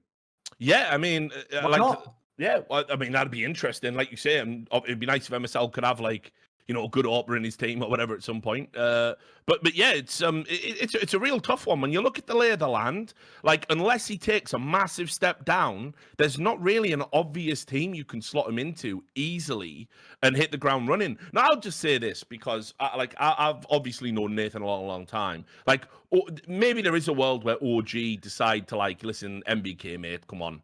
Like, because he's been really poor the last few tournaments out. But, like, you can argue about roles and everything, but even the role he's playing, his stats haven't been great. And I'll just call it real, even though, you know, I love the guy and I'll always give him cover in fire. But some of his performances lately have been unjustifiable. And OG currently are losing close series against teams. Yes. They've had a lot that they could have won, for sure. Yeah, totally. And Alexi B pretty much alluded to it publicly, like, after the G2 loss, saying, getting a bit sick of losing these close series in this manner, because it makes you think you're not as good as what I know we are. And that pretty much is intimating roster change. But I don't know. Can you find a way to fit Woxic and Mantu into a team? I don't know. You move Mantu to secondary Orper. What's his rifling like? Is it good? Is it going to be good enough? Is it an upgrade from MBK? Can he play certain roles? It's not as simple as just saying, well, if you put a better player in where MBK was, everything will work. We know it doesn't work like that. The big problem with that as well is, like, there's zero, like, it's not like Mantu's done anything wrong. He is the best player in that fucking team. If it wasn't for the fact everything was online, he would have been like the breakout player of 2020, even above, in my opinion, the Mad Lions players. Like, he looks absolutely insane in a team that didn't have that many expectations at all. So the idea you're going to say to that guy, like, yeah, you have to give up your main weapon, I'd be like, why? I'm fucking better than him right now. Yeah, and he would be right. No, but yeah, and that's the key argument. It's like, yeah, I know he picked up a rifle when he was in alternate attacks, right? First of all, the standard they were playing compared to the standard we're talking about now, not the same, guys. So don't even fucking think about trying to make that argument. Well, he rifled good when he was playing tier 4 fucking Germans. Brilliant, mate. Give me a fucking rifle. I'll roll back the fucking years against some of these guns. Maybe not online, but whatever. So Mantu right now is statistically a better Orper than Woxic. So why would the argument be Woxic gets his way just because of his reputation and pedigree when Mantu's completely proven himself? So it's not as easy as that. But realistically, you know, if the NA thing wasn't a factor, you know, maybe, I mean, I'm pretty sure Cloud9 are going to rebuild anyway. That's the irony, Rich. The irony is this, like, obviously the timing was off, but realistically, the obvious team that I think you should join is FaZe Clan. First of all, they haven't got a really good Orper. Secondly, FaZe Clan is known to literally pick up players that were good years ago and are washed up as fuck. Now, I'm not saying Woxic washed up, he's just in a bad slump. But if they don't care about Adren and Neo's level of form, why can't Woxic play in your team? You just picked up Kirby, who hasn't done anything for like 2 years. Yeah. I think that's even unreasonable. Like, it's even a piece they need, in my opinion. Yeah, no, I could see that argument, but then right now, you know, I mean, Brokey's been banging people's heads off, and obviously you're not going to drop Cold, Nico. I think Rain is so important to this fucking team. Like, it's unbelievable, like, how he is the connective tissue. He is literally the only thing stopping FaZe from doing an MIBR, in my opinion, and just imploding. But so, yeah, it's like, it really should have been in place of the Kirby pickup, which first tournament out has been massively underwhelming. I won't judge him on the first tournament, new players, new setup out the game for a while, coming back from a medical dispensation. But next tournament, you better believe full judgment and wrath will be coming at you if you play dog shit. Like, because that's just the nature of the game. It's the game we're all in. So, unfortunately for Woxic, now you get it. Now you end up talking about, could he join a godsend? Like, it's rough. It's rough out there because of the limitations. As I said, he's the kind of player that would be like, I'm convinced Cloud9 are going to rebuild. But this whole immigration status stuff is so fucking difficult now. It's just not that cut and dry. So anyway, we'll move on. That's the Woxic stuff. Oh, I didn't ask you a little bit about your thoughts about Bymas and whether or not he's gonna do well in this team. I mean, I know we haven't seen a lot of him. Yeah, my problem with him as a player is it's a bit like when Rops was first brought into Mouse. I told everyone back then, like, oh yeah, he has potential. He could be a good player one day, but this is his first pro team. Like, you have to, like, people don't get it's different. I'm not talking about it's his first time at tier 1. Where the fuck was this Bymas guy? Like, he hasn't even played at those like DreamHack Opens, has he? Like, the problem I have is in his like experience as a professional is non-existent. So skills alone aren't going to do it. Like, that's one area that fans will never understand. Outside of stage matches, there's guys you guys think are shit who in scrims look fucking amazing. Like, they're actually top players. Like, a lot of people, like Nex was the most ultimate example of all time. Everyone who's in teams who Nex told me he had some of the best aim they've ever seen in Counter-Strike. But you watched him only in the official games. You'd never know that. So what I'm saying is just talent alone won't get it done. It's like if in football, if you have some young kid who can score a bunch of goals at like the under 18 level, that tells you nothing about where they'll ever make it as a top pro. Like, it's a different level of competition. You've never been through the fire. There's a million things to learn about the job that aren't kicking the ball. You never know if someone's going to make it. So, like, I actually think it's a decent comparison to where Rops was before. Like, he's got some talent. He showed it in FPL. Now the question is, does he go to the right team? I actually agree with you, what you said before. Listen, if you want to throw one of those people to someone, give him to someone like Carrigan. Oh, totally. He'll not only find out what he's comfortable with, but like they've done with Rops, he might even find, oh, wait, you're playing this game totally the wrong way, kid. If I put you in this role over here, suddenly you're twice as good. Like, so that's the best sort of team to go in, in my opinion. He's done it with Rops. He's done it with Frozen. You know, even if we go back before that, he's molded some of the finest players in World Counter-Strike. It's like, you know, it's not a rare he's ever failed with talent, put it out there. Yeah, very exactly. rare. Yeah. So let's get to the next thing while we're talking about this. So Alex, formerly of Vitality, who was their in-game leader. Some people might remember that he retired because he was burnt out. He didn't want to. It was fashionable, though. Yeah. Before it was fashionable, absolutely true. And he didn't want to, travel and sort of have the rigors of being a professional player. So he absolutely was out of the game. And now he's been doing the rounds again. There was a report on Double Tap by DK saying that FunPlus Phoenix, who you will remember, obviously, from a brief sort of cameo appearance in the Flashpoint League, but a big organization that are looking to hit the ground running. There's where you know that this year is just like, fuck every one of our dreams, Richard. I know. Well, remember what team FPX was going to have? Yeah.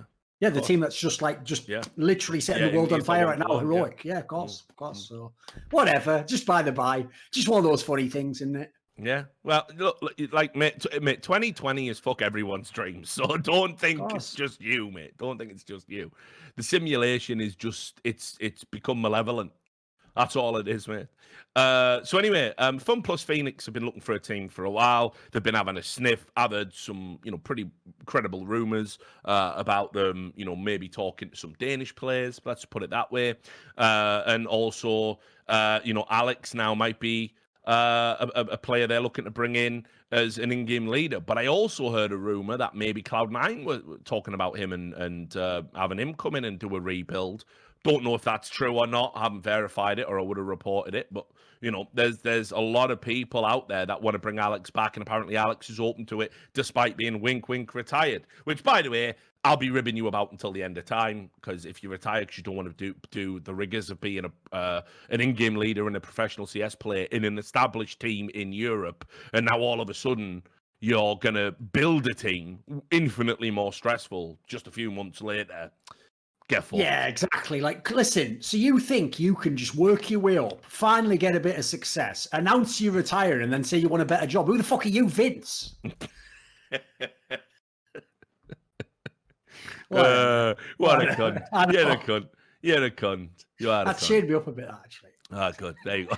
I thought it might. See, I don't like it when bad things happen to me, Richard. When I'm so hilarious, No, I know. I know that. I know that is always your ethos. Like, you are the scorpion, mate. I dig it. But anyway, there's no no indication of who he's going to be playing with, who he might be picking up for this team, where he might be going. All we know is that he's having talks with orgs, essentially, and I'll use plural, to basically come out of retirement, essentially, probably on a big salary, and build a team. Now, I rated Alex. I really did. I said it many times on the show. I thought he was another one of these dirty secrets that sort of came out of a scene that didn't have a lot of talent. People were kind of up in arms about whether or not he was going to be able to do it, and he reinvented himself as a very good IGL.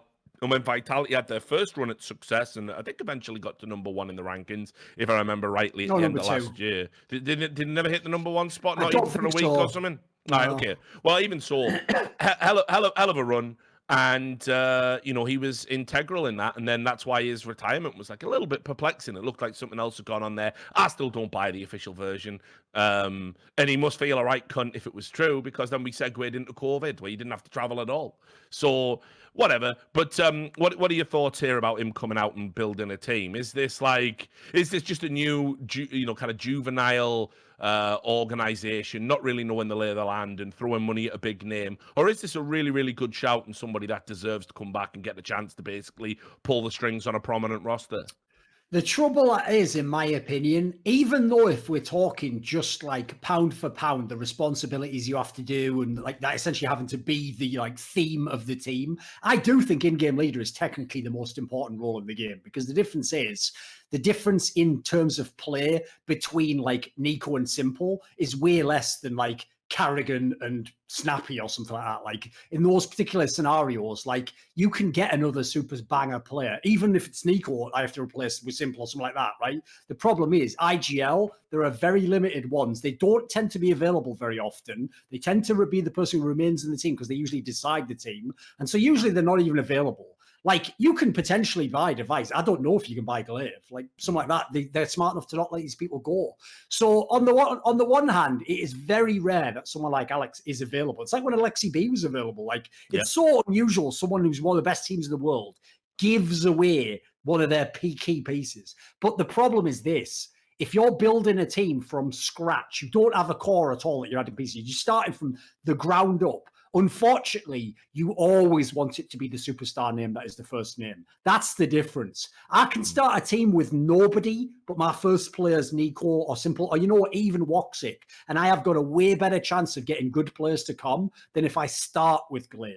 If I start with Alex or Carrigan. Unfortunately, that is just the nature of the business. It's bizarre because, like I say, it's almost as if the NFL didn't care who the quarterback is. That would be an alien concept, but that's almost how CS is. It's an afterthought. You put the rest of the team together and then you chuck a guy in. That's just unfortunately the way people do it. So my issue is this. Alex hasn't yet proven enough to be the number 1 name of IGL that would attract the players. So my issue is the next couple of signings they do, if they're building a team, would have to be enormous players. Otherwise, I'm afraid you end up with Alex plus a bunch of just okay players. And at that point in time, it probably isn't even worth the money you might have had to pay for it. Yeah. So, I mean, for me, I think I don't know why Alex retired. I'm hoping one day we actually get the truth of it, because something's gone on there, mate. I'm not buying the burnout story again. And I know that'll be oh, Mitch, you're disrespecting people's mental health. You do realize people will use almost any excuse to justify their own behavior. And I don't see why burnout should be the one that it's off limits to speculate about, but whatever, so I'm just going to say that. And keep in mind, I've always been mega respectful about keeping players' private shit private when I know it's something serious, and I've got absolute 100% confidence that I know it's happening. We never speculated about what was going on with Olaf when he took time out for obvious reasons. So at the end of the day, I think something's gone on internally in the team, and possibly to do with MBK and maybe Alex, because I know MBK sometimes thinks he can be an in-game leader. Something's gone on there, and he's took the easy option out, which best for all parties and blah blah blah. But I don't think he ever lost his passion for the game, and I think he'll be relishing the prospect to build a team, because he didn't have that luxury before. He came in to that team and had to do what he could with the parts. So Yeah, I think it'll be interesting. But again, you're right. This is going to be like one of those long-term projects. And it's going to be like OG2, essentially, I think. It's where you're going to start with the in-game leader. You're going to see who's lying around. They probably already picked up the phone to Woxic and said, listen, if we get Alex, would you want to play with Alex? And they probably said to Alex, listen, Woxic's on a free. Do you rate him? And then Alex is giving his input. And it's going to be slow. It's going to be incrementally building a team here. What it'll look like, who fucking knows? There are some good free agents out there, but it also has to go through the lens of, does Alex want to play with him if he'll be calling the shots? So I mean, it can work. It's worked for a certain degree with OG, but a lot more with complexity. They went the same way. Blame F, get Poison, get Obo. Do it that way. So it could be Juggernaut too, but we'll have to see which other players they're talking about. And as I said, I know they've had talks with some Danish talent, or been sniffing around Danish talent, let's say. So we'll just have to wait and see how that pans out. Right. I think that is all of the roster news. Have I missed anything obvious out? I don't think I have. So, fine. So now we will segue into our patron questions. We're going to start a little bit earlier. What's this Sam's linked to in the chat, actually? What's this? Nice. You tell him, Carlos. Sorry, just Carlos shit-talking Hastro. I always got time for that. Anyway, so we'll start our Patreon questions. Remember, if you give $50 or more to our Patreon, you get to ask a question. Start with Flaksmith. This Welsh town holds the distinction for having one of the longest names in the world. If either Richard or Sam can pronounce it on stream right now, I'll double my Patreon amount for next month. No cheating. Well, is it one of the ones with like 28 things? It's the long plan fair gwyngydd go Gaules and Tribotomajor go. That's the one. So $100, please. See you next month. It's the longest. It's because there's a famous sign on the train station they've got there. It's the longest train station sign as well. So yeah, because it's just Welsh is just out of control. Basically. Do you actually speak Welsh, Sam? No, you just learn it in school, and there's rules you learn. So like double L makes a certain sound, CWH makes a certain sound. So like if you understand it, it's pretty easy to read any Welsh. Basically, the reason that we all make fun of what we call the GOGs, right? So North Wales and South Wales don't speak the same language, essentially. It's basically like a strong dialect. So GOG is north in Welsh. So the people who live in North Wales, we call them GOGs. It just has the added bonus of sounding like you're talking about some atavistic caveman as well, which the South Walians like. But the South Walians have essentially transitioned away from linguistic necessity. So you learn the building blocks of the language in school, but all your classes will be in English. That isn't true in North Wales. In some places, they do learn Welsh. There's still towns and villages that still learn Welsh as essentially their first language. Yeah, and they'll talk shit about you if you don't speak Welsh as well, even if you're Welsh. So if you're a South Walian, you go up to North Wales and you don't, like, say, even in McDonald's, you don't order in Welsh. They, like, start talking shit about you in Welsh and you can understand something like, fucking not speaking Welsh. Like, mate, the language is dead. I'm not going to order a quarter pounder in Welsh. Get over it. Like, yeah, and it's a really weird one because, like Sam says, so we think they're like sort of the South Walians think they're atavistic cave trolls, essentially, that just haven't adapted to the modern era. They think we're sort of traitors to our own heritage. So that you always get a little bit of friction. It's not as bad as it used to be. I mean, again, as everything's getting modernized, it's sort of ebbing away. But there's been a big debate about, for example, it's still the law in Wales. You have to display road signs and road indicators on the road itself. It is bilingual. So and that costs obviously a lot of money. You're essentially doubling how much ink you have to put on them signs. So I don't know how much it works out as, but it's the law. You have to, so when you go into Swansea, if you've ever wondered what Abertawe is Swansea. It's the Welsh. Basically we've got a big divide in Wales over that, and like I've had this conversation with you and Sam about preserving the Welsh language. Like I'd say, I think so.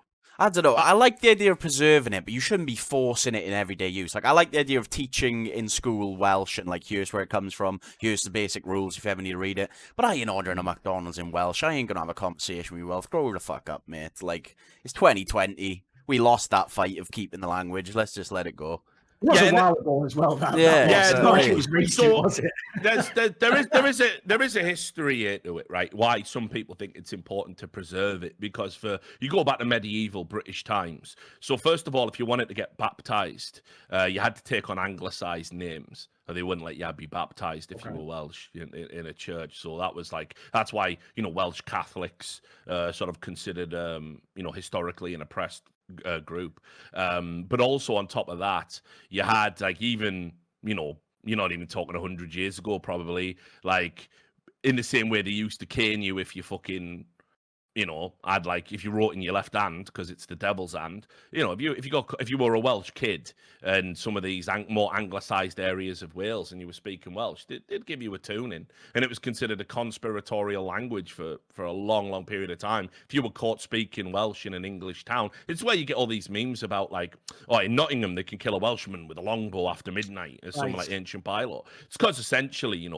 remember in the 80s when we were kids, you probably didn't pass it, but do you remember when there was like a Welsh terrorist group essentially that were burning down the villages, the village houses that English people used to rent to go and stay down there in these areas, in these rural areas of Wales? Yeah, because it was essentially taken away from Welsh heritage. And we were a massively depressed economy, especially during the miners' strike, because we did fuck up a little bit. We went all in on coal and wool, and it's like, we don't need coal or wool anymore. And those industries are dead. Shit, our economy's fucked. So there was a lot of pushback against English people coming into Wales, and while it never had the same vitriol or venom as, say, like the Troubles in Ireland, it was still a thing for a few years. They were literally firebombing farmhouses essentially. So there's a lot of history there, and when you sit down and talk about it, with your Welsh boys, some people are adamant in preserving the language, even though the only other place that speaks Welsh in the world is a mountainous region in Patagonia. Yeah. Right, like it's the only other place, because they sent Welsh miners up there, because they're the only people that can hack the altitude, because Welsh people are just too hard to know that, I can't breathe. Fuck it, still got to do a day's graft.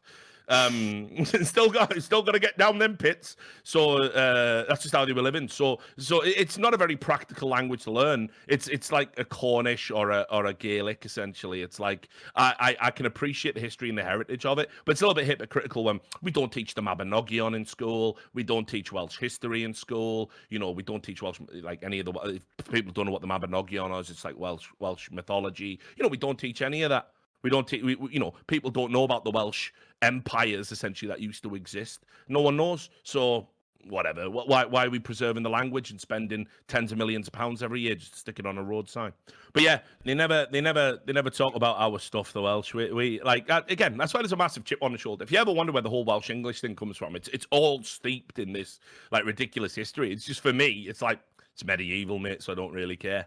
I've got zero interest in sort of like learning a language just so I can say, well, the Welsh side of my family, the Welsh side of my heritage, I'm connected to it in some way. It's absolutely pointless. It's a waste of my time, so whatever. Anyway, Adward, going for another long one after my NIP one last week. Much was said about which side would benefit the most after Cold Zero left Fallen and MIBR, with most going logically for the side of Fallen and their collective experience. Would you say that either side has had the better of the split overall, or have both parties fallen victim to their own personality or in-game flaws? Well, I mean, I think Fair's been way better.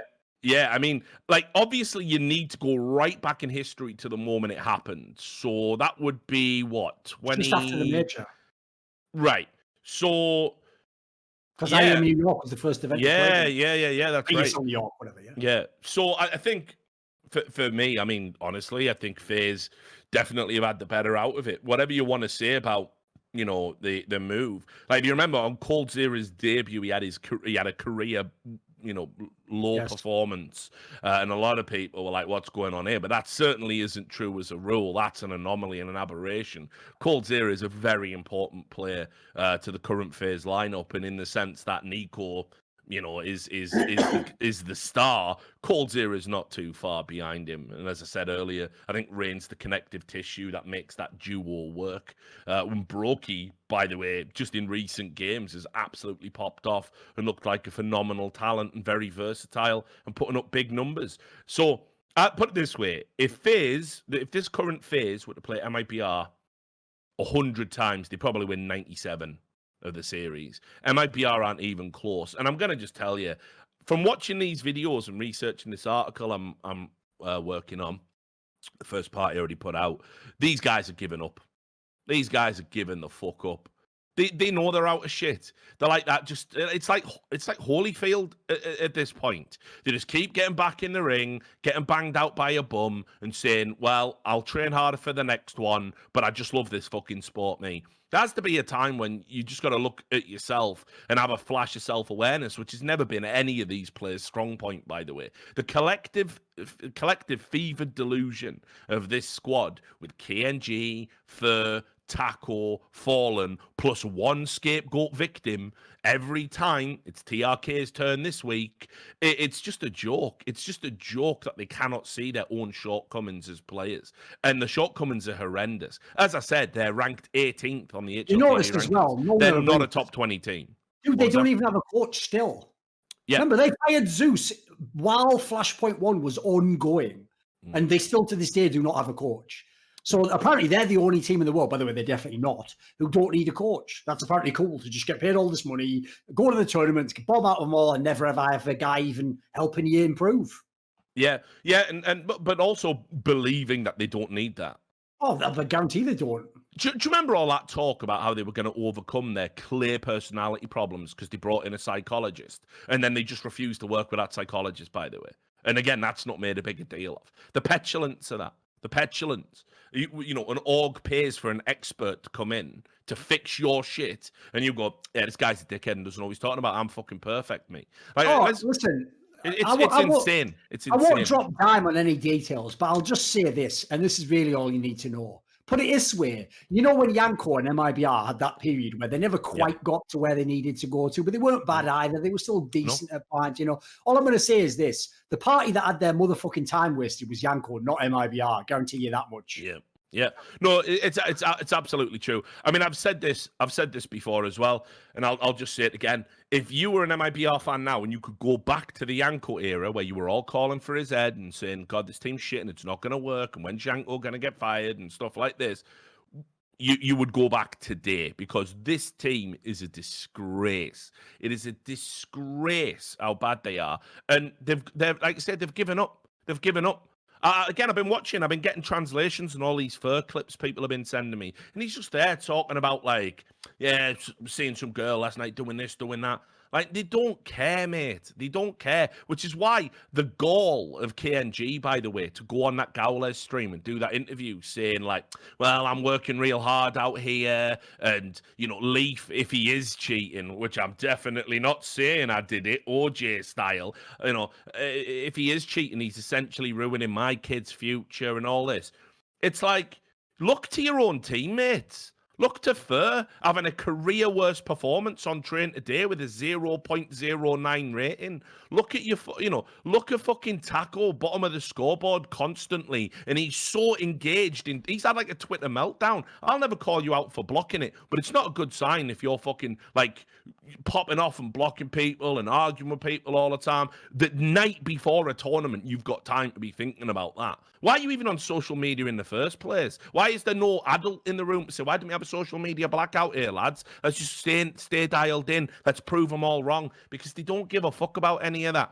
These are the archetypal decadent sports people that care more about their financial investments and riding out the money-making machine for as long as they can. They don't give a fuck about the fans. They don't give a fuck about the results. They especially don't give a fuck about the Immortals group, which is paying them a very handsome salary to get mugged off constantly in public. They are a disgrace to everything they used to stand for. Remember Fallen and Taco and all those guys? Literally, we've come from nowhere. We work hard. We make the impossible possible. We'll never give up in a series. You know, it doesn't matter. Cold Zero, 1v4s, all, you know, a player you'd never even heard of 6 months prior becoming the best player in the world. Back-to-back majors. And them talking about how much it meant to them because they had that pride, because they were literally making no money prior to that. They didn't even get a salary until after they won the first major, if you believe what they were saying in interviews subsequently. Not a serious living salary anyway. Where did all that go? Turns out, mate, soft living, money, it makes you fucking fat and old and feeble. And that's what they are as a team. It's a joke. It's an absolute joke. So to answer your question, fucking hell. It's definitely cool. At least Nico has the fucking fire still. He's delusional in his own way, but at least he's still got the fucking fire. You mean Cold Zero? No, I'm talking about Nico and the FaZe team as the comparison. No, and the thing is, though, this isn't even like a photo finish. We don't have to pick through this one. It's easily Cold Zero, because at least Cold Zero is still a good player. I will say, I am glad to see that what exactly I predicted about Cold Zero is what came to pass, which is, guess what? When he didn't have an entire team set up around him to play off of him, he's just a really good player, but he's not a simple or an equal, which is what I always told people from day fucking one. Like, the problem in that scenario is he had everything built around him. When he's in a team like FaZe, where it's just a bunch of good players, yeah, he's a very good player, but he's not a monster. Like, he's not for me someone who changed the whole game. But he's still way better than MIBR is, even on like a relative level. Yeah, which is why I believe, if you remember when they had that petulant breakdown over ESL making a joke about Mayern, right, who they pretended to care about for 2 weeks. Hilarious, isn't it? Yeah, you know, when ESL made that joke saying Mayern is Portuguese for we miss Cold Zero when they were getting hammered in a series, which is just a reasonable joke to make. Probably the kind of joke me and you would have made on a desk. Yeah. You know, and Taco went mental about it, saying, stop this. You fed him to the fucking Wolves 2 weeks later. Who the fuck are you kidding? This basically just boils down to, don't ever criticize us motherfuckers, or you're gonna have to deal with hundreds of thousands of salty fans, because we'll just say in Portuguese, look how they disrespect us, and when they disrespect us, they disrespect all Brazilians, even though that isn't true. And in doing that, you're showing your narcissism by saying we speak for all of you. We speak for all of you. We represent all of you. That might have been true back when you actually stood for something. Now all you give a fuck about is lying in your pockets and fucking just basically pissing all over the Immortals group, which have gone all in on you. If anyone wants to know, by the way, why the Immortals group can't drop them, we alluded to it earlier. They have gone all in on this. They've gone all in on Brazil. They bought Fallen's business with Gamers Club. They fucking have a business agreement with another organization that players and coaches on this organization co-own. They came in and said, we'll sign any of your players if they're good. Don't worry about it. They have gone so all in on this. They were so convinced it couldn't fail, when people who know about the fucking scene were saying these are the next VP. And now they're in a suicide pact. They're in a suicide pact. Immortals Group's hemorrhaging money. Immortals Group are hemorrhaging money, and they're stuck with this lemon of a fucking car. It's awful, mate. It's awful. And no one will do anything about it. If you think it's bad now, it gets worse, by the way. This isn't even rock bottom. Right. AliceTheAlchemist asks, can you tell, for Thorin, can you tell us what your favourite sugary snacks or beverages are, because you've had them all across every continent you've been to? Oh, let me think on that one. Like, the thing is that generally at the moment I eat keto, so I don't eat a lot of that stuff right now, but obviously I still, like, the taste is still the taste in it. So, like, I'll tell you one that sadly you can't get anymore. You can go to the shop. I can even buy it in Amsterdam here, but it isn't the same, unfortunately, which is, I've often brought it up. A classic British treat is Iron Brew as a type of soda. Unfortunately, though, it is one of the ones that's basically been ruined by, like, modern health and standards, because unfortunately, basically the essential ingredient of Iron Brew is loads of sugar. It's supposed to be like the most sugary soda you can get. So in the modern day, when they've had to put in like artificial sweeteners and get the numbers down, because otherwise they'd say, oh, kids are all fucking dying or whatever, it basically ruined the drink. So sadly, they've literally done the actual joke of censorship, where it's like, you know, censorship's telling a man he can't have a steak because a kid can't chew it. Like, I can't have a can of Iron Brew now that tastes like Iron Brew because it's too much sugar for a kid. Like, so if there's one, I mean, that's unfair because you can't ever try that one, but you have a time machine on that. But if you want like a modern day one, I'll tell you one that I think is mad underrated. If you like sodas, like pops, soft drinks, I think one that's delicious is actually Welsh.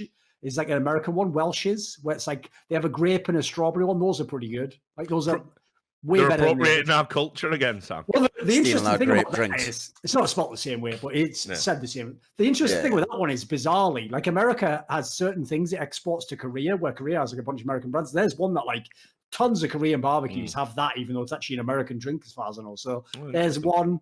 Let me think, what would be a good one? I'll tell you, I'll give you a couple from the UK that you've never tried, but if you just want something that's mental, try this. So here's one. There's a type of snack called Kendall mint cake. And it's literally just sugar, but it is it's basically mint flavored sugar, but it's so rich, and if you just want like a sugar high, nothing will deliver like this. Probably will like really wreck your body, your immune system, but you're in for a penny, in for a pound, innit? Yeah, I mean, I was just gonna. Oh fuck! I forgot I was gonna go. I was gonna. Oh yeah. So you'll appreciate this. I'm sure I've told this story before on stream. But I had a mate who was a PE teacher, right? And he had this fat lad in class who always used to try and get out of PE, you know, because he doesn't want to get his bosoms out or do the exercise or whatever. So he wouldn't bring his kit in, right? He wouldn't bring his kit in. So one day, my boy just fucking snapped, didn't he? And he made him sit down and he made him write an essay. Right, which was how I have ruined sweets and food for non-fat people, right? Fucking hell. I appreciate the sentiment. Let's keep going. When's the story going out? Well, no. So basically, this fat kid like had to sit down like in while everyone else was doing PE, and he said, "I want to finish essay by the time you get back." And it was just like, because I can't control myself.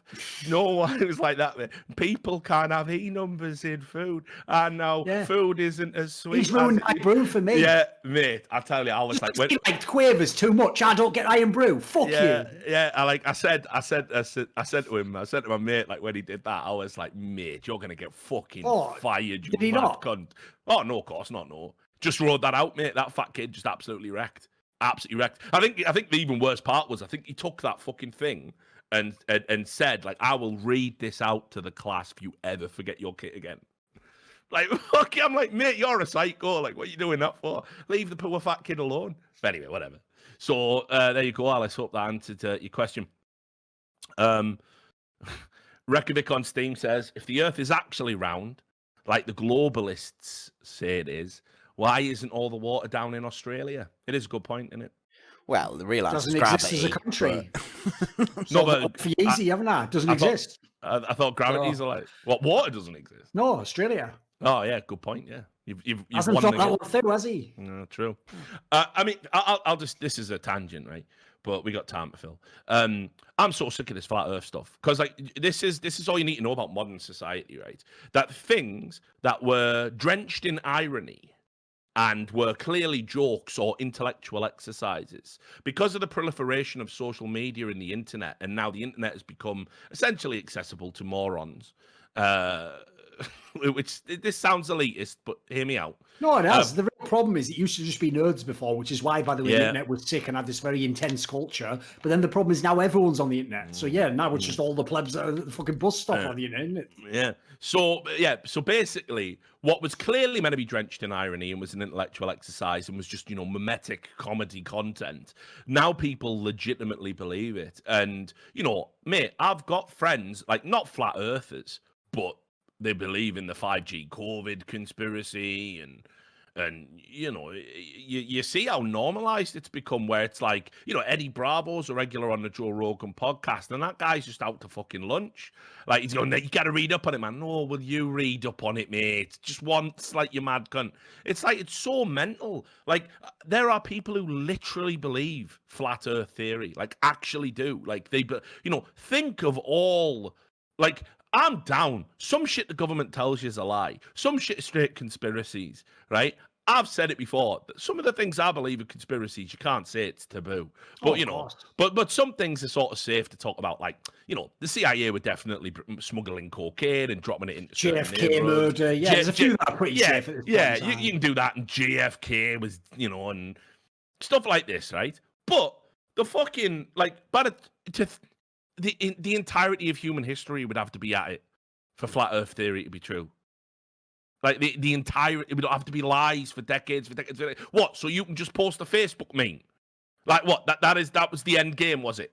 So you and your boomer mates can go on fucking Facebook and go, yeah, well look, where's the Kevizon? The Kevizon? Yeah, like all these just absolute boomer fucking morons. It's mental. And like I don't know, mate. Like.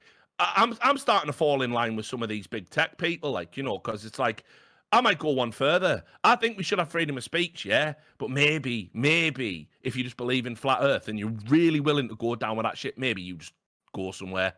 Maybe you just get taken away from the rest of us, because I can't deal with it anymore. There has to be limits on stupidity. We have to start putting limits on stupidity. We've got to. What about people who think MIBR can be good again?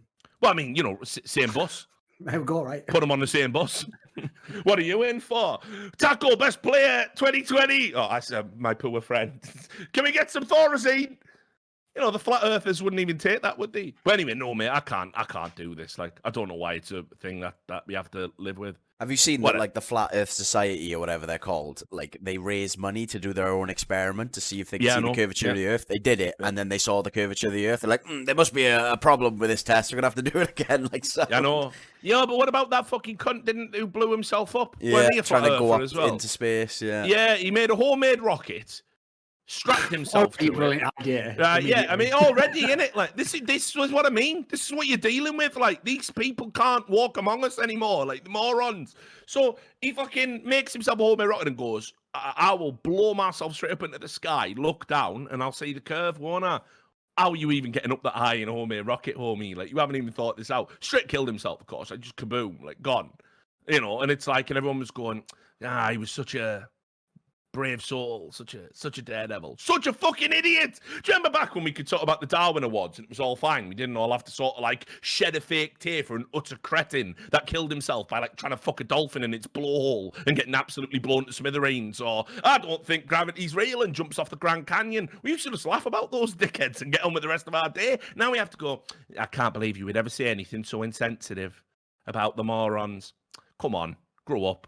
Right, anyway, Rezchi, who do you think will win the NBA and NHL finals? Well, I'll just say, fuck hockey. I couldn't give less of a shit. Are you in that boat, or do you like hockey? Hockey. I do like hockey, but I haven't been watching it this year because it didn't have a proper season, obviously. So the problem I have to say is, much like esports, even when they're doing these tournaments, like a lot of the luster has been taken from it, not least because, I mean, people probably know this. One of the main things I enjoy is the historical context. Well, the historical context means fuck all with the context that we're going on now. Like, this is the ultimate outlier year, isn't it? Like, this is even worse than when you have those, like, lockout shortened seasons, which I personally think, for real, should not count as championships. Like, when you win those ones when someone played 30 games instead of 80, it's like, fuck off. Like, that means nothing. Like, you can't it can't be identical to the other person's championship. I'm not saying it should be nothing, but it's got to be like halfway between us. So the NHL, I don't particularly give a fuck about at the moment, unfortunately. That's even though it can be a very good sport. NBA, the main problem with that one is it's a topic we can't go into, but at the moment, all that protest shit means some of the best teams might just pull out of the whole fucking thing. But I will say I am very much enjoying watching the Dallas Mavericks team at the moment. So there we go. That's fair. Right. Alon, what is your greatest accomplishment thus far? What do you think helped you accomplish it? What's yours? Doing E-League? I mean, there is something about a fucking kid from a council estate ending up on American TV. First esports host to be on a mainstream TV show. Yeah. So especially because I always say this, the part people don't get is it was motherfuckers in our own industry telling people like me and Richie, you'll never be on camera talent. Never mind the idea we'd be on television. In fact, I told you, they used to say the opposite. When the TV people come across, you'll be moved off. So it's the other way around, dickhead. I'm the one on camera. What are you talking about? I literally heard that from so many people as well, who sort of like, again, we've all squashed the beef, but I got told that a ton of times. It's why I didn't start doing podcasts for a while. And when it was like, when I started doing them with Chaman, even he was a bit, let's make a side podcast before we sort of put you on Unfiltered on the big one. And that was it was the same with me, mate. By the way, people don't know this. When I was at On Gamers, not a single person ever suggested, like, you should do a talk show or something. Like, that was all from, like, me and Monty had that idea separately. Like, again, this is the sad thing about esports. Everyone pretends like they've got this mad eye test for talent and stuff. It's like there's not even any basis to it. Like, there's no real talent scouts out there. So instead, what they do is, right, they just take what you've done now, and that's it. You're shoeboxed into that. So that's all you can ever do. So people like me and Richard, we were forever just going to be published written articles. That was going to be it. The irony being, of course, we're now probably two of the most prolific on-camera people in the history of esports. Like, it just shows how none of these people knew what the fuck they were talking about.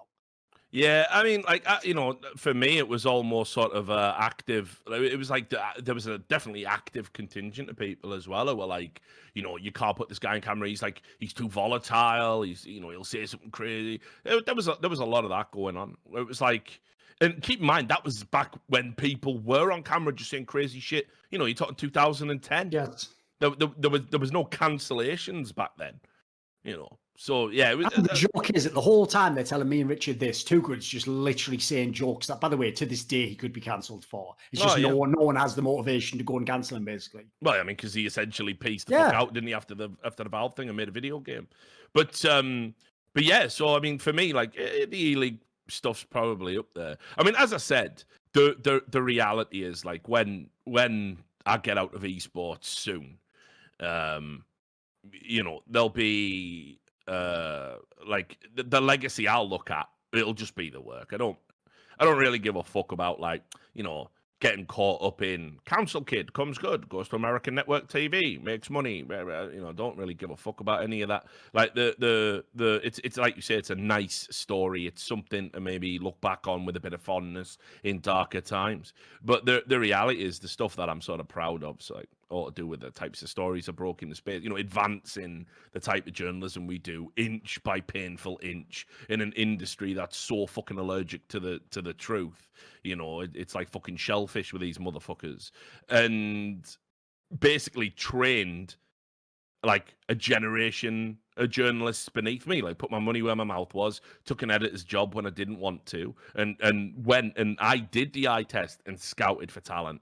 And now there's people who worked under me working at national newspapers around the world, you know, not just in esports. So I don't give a fuck what people say about, oh, he was a good host, he was this, I like him, you know, if only he wasn't fat, you know, whatever. Because it makes me prefer Machine, because he's easier on the eye. I don't really give a fuck about any of that. It's all bollocks. It's all window dressing. The reality is, like, what does esports journalism look like if I never came through? And, you know, I'll blow my own trumpet, but I'll say probably a lot fucking worse. So yeah, I'll take that. What about you? I would pick, it's going to sound vague, but it actually is literally what I would pick is, I think my biggest accomplishment in my life was earning financial freedom. Like, if I wanted to give a specific version, it would be like when I was able to just move to Korea, just because I realized one day, like, wait, I can just do that. Like, there's nothing holding me back. All my work's on the internet. I've got all this freelance kit. I can just do it tomorrow. So I did. Just literally went there and lived for like a year and a half. So like, when you've been in the jobs that we've had to do for so many years and there was no promotion opportunities, the money was never going to get better. There was a million factors that basically made it seem like you were putting the best years of your life into a very mediocre career. For other people, admittedly, for me, it was brilliant. I wanted to do those things. The idea you would ever be in the position I'm in now, where, like, here's the joke that people don't get about the industry of esports.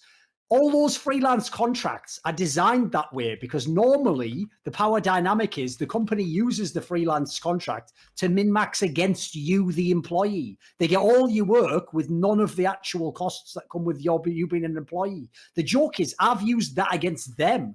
The fact that I'm freelance means I have all the power and they have none of the power, because I can put my work on any website. I can leave tomorrow. I can go to this guy. He'll pay me more for the same work. It's all just my work and my name and my promotion that gets it there. So like I don't even claim to be like a mastermind who figured it all out. Like, a lot of it was like trial and error and just basic, you know, wading your way through things, trying stuff out. But I would say that's easily my biggest accomplishment, because that seemed impossible up until even a few years ago.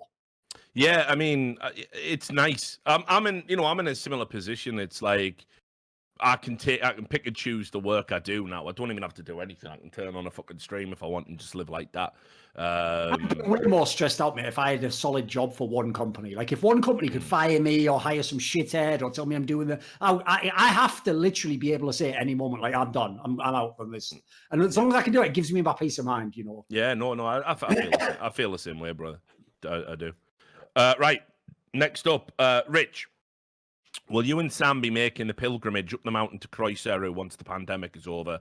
I hear the lads are dying to play some rugby sevens and then head down to the pub for a Magnus. That's from Watchdog. You won't find any Magnus in Croiseru. Yeah, I was going to say it straight up, like, it's Strongbow.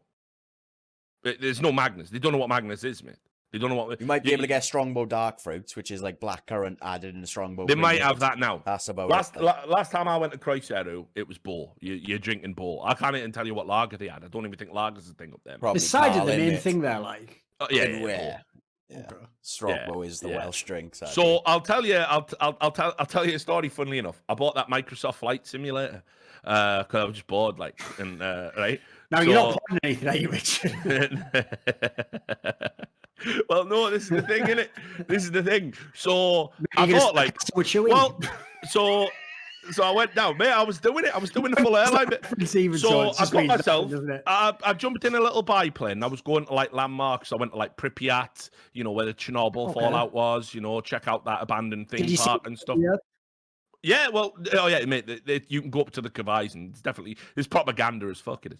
But anyway, you made that game. I see. Yeah, of course. But anyway, you can fly around anywhere. And I was like, well, how accurate is fucking Wales, So I had to take off from Swansea Airport, and fly over Port Talbot and Cross. They've done a good job, mate. Okay. You can actually looks visibly like what it should look like. Yeah, mate, it's mental. I went to all my favorite places. I've got a screenshot as well for Sam. I went to Rio.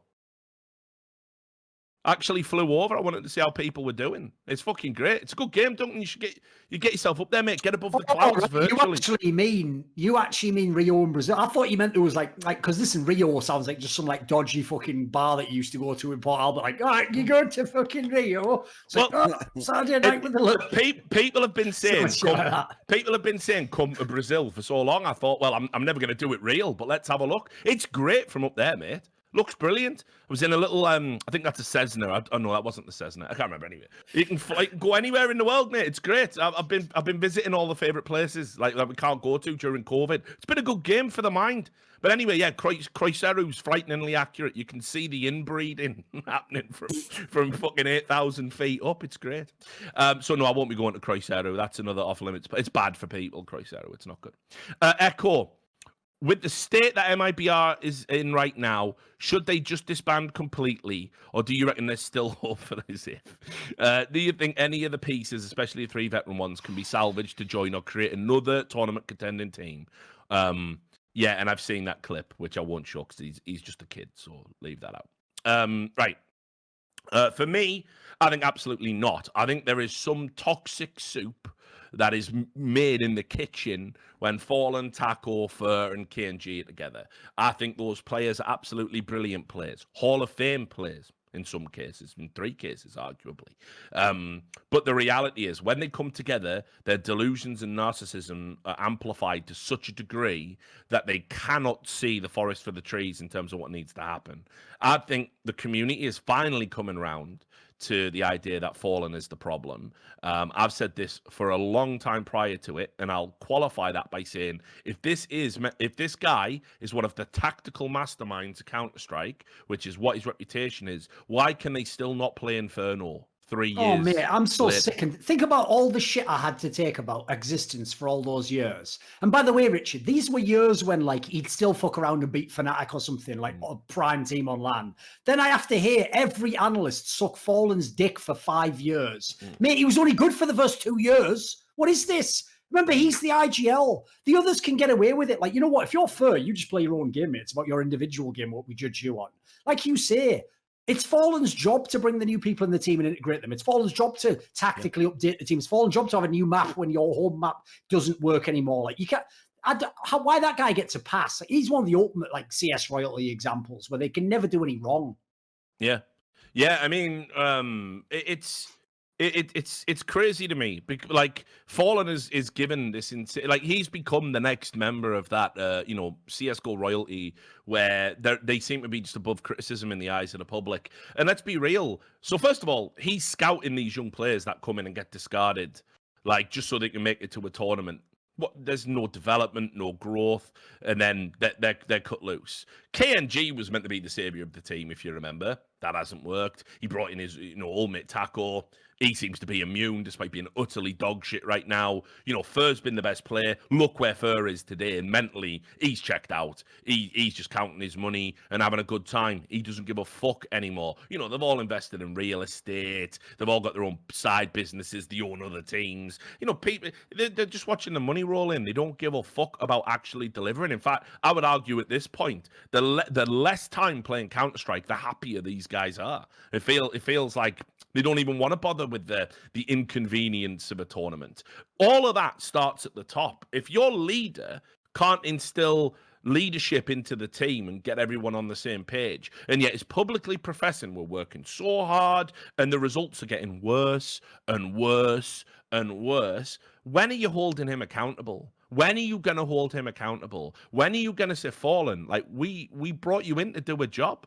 And what you've done is you've turned it into Kenny Dalglish's Newcastle in '97, where we've sold Asprilla, we've sold Ferdinand, we've sold Ginola, but don't worry, lads, we've brought in John Barnes and Ian Rush, we brought in my mates, jobs for the boys, and the team goes from being second in the league 2 years running to battling against fucking relegation. That is essentially what's happened to MIBR. You have given a delusional narcissist a complete free rein, and it is now starting to really take its toll on your brand. And if they were sensible, they would extricate themselves from all of the ties so one day they can actually cut him, because that is where it has to go. Now, do I think these players can go somewhere else and be on a tournament winning team? Yeah, absolutely. But no more than 2 of these guys can play with each other ever again, because the feedback loop of bullshit they get when they're in a group, it's insane.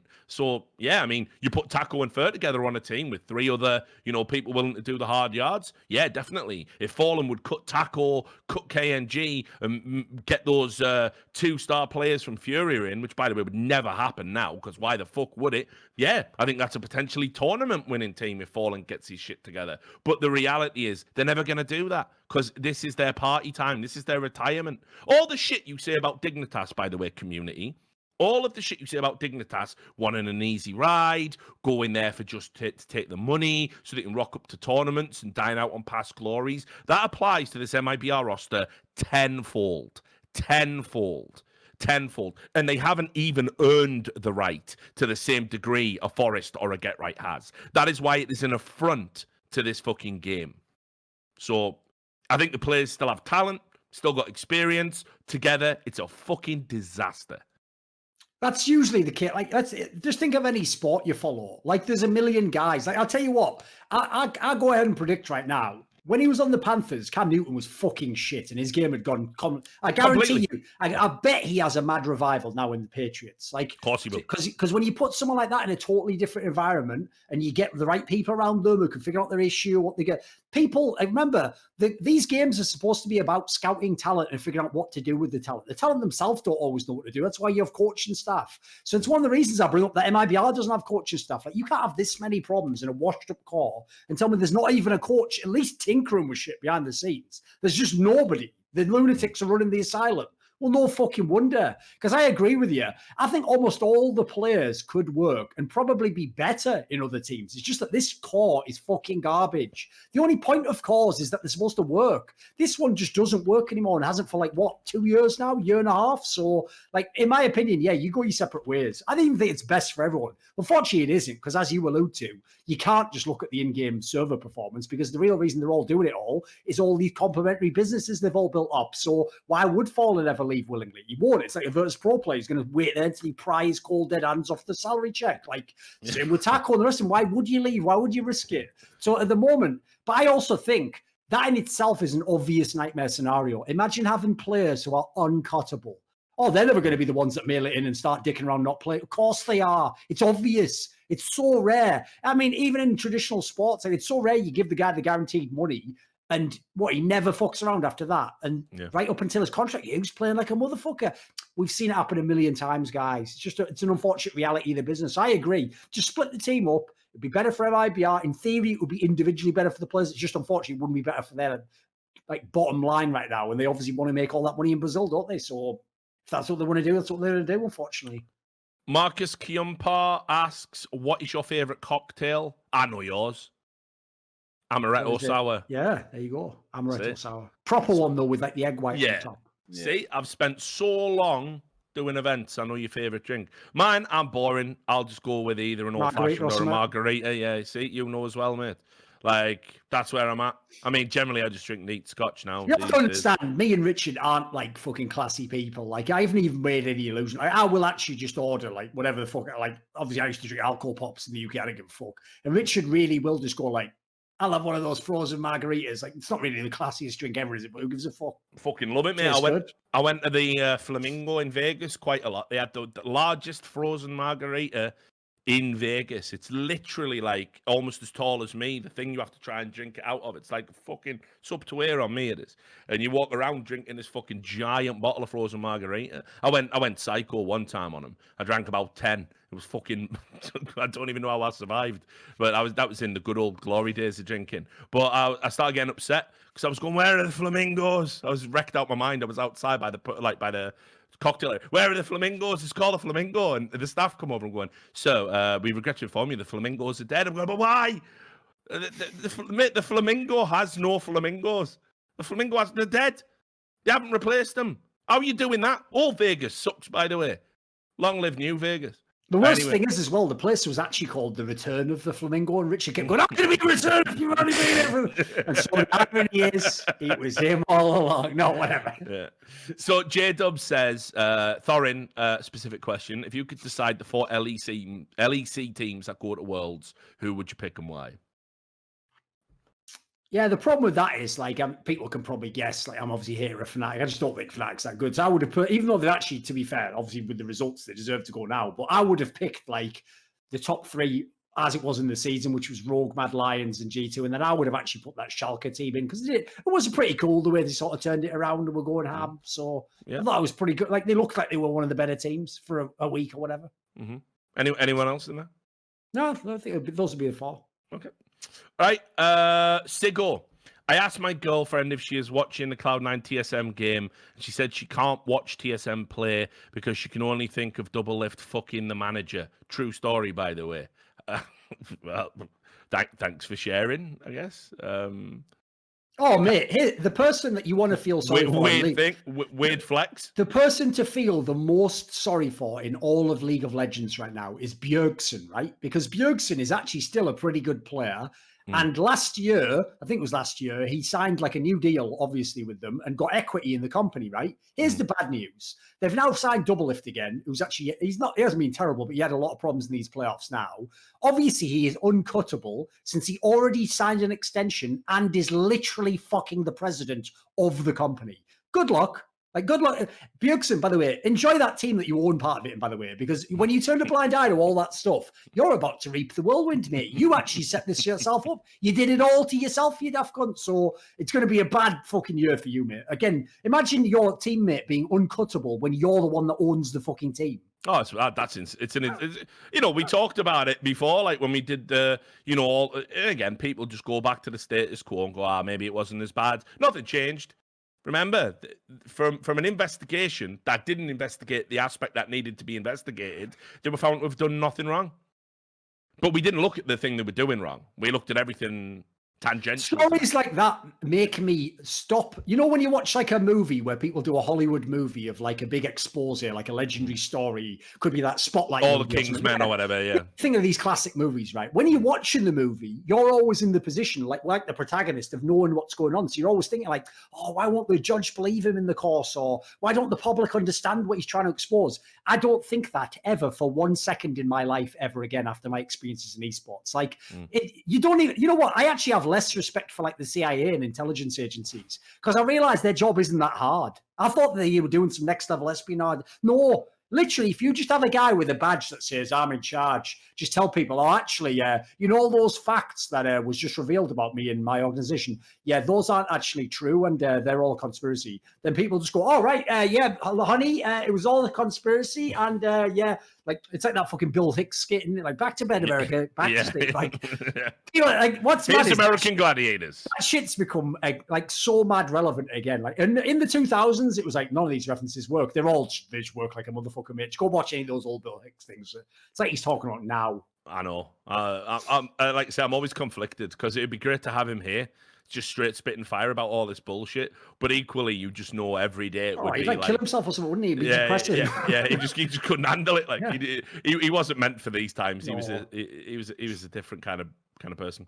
Anyway, last 2 questions now. Jerckysminion, what should be done to get rid of the ultimate we have no pressure loser mentality, such as we saw in the finals against Fnatic today?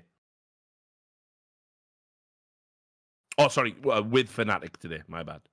So I'm guessing this refers to the League of Legends thing, right?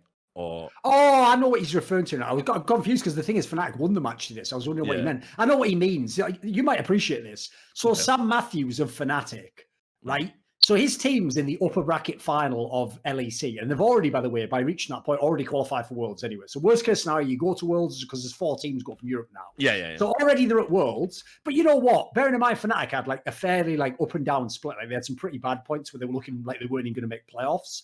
First of all, you've already sort of accomplished something by qualifying for Worlds, but you know what? If you're in the upper bracket final, as you sorted it, you go for it. You go for the win, don't you? You win the championship. But because they'd lost to G2 in every game this year, Richard, before this match, this is how pathetic that guy is.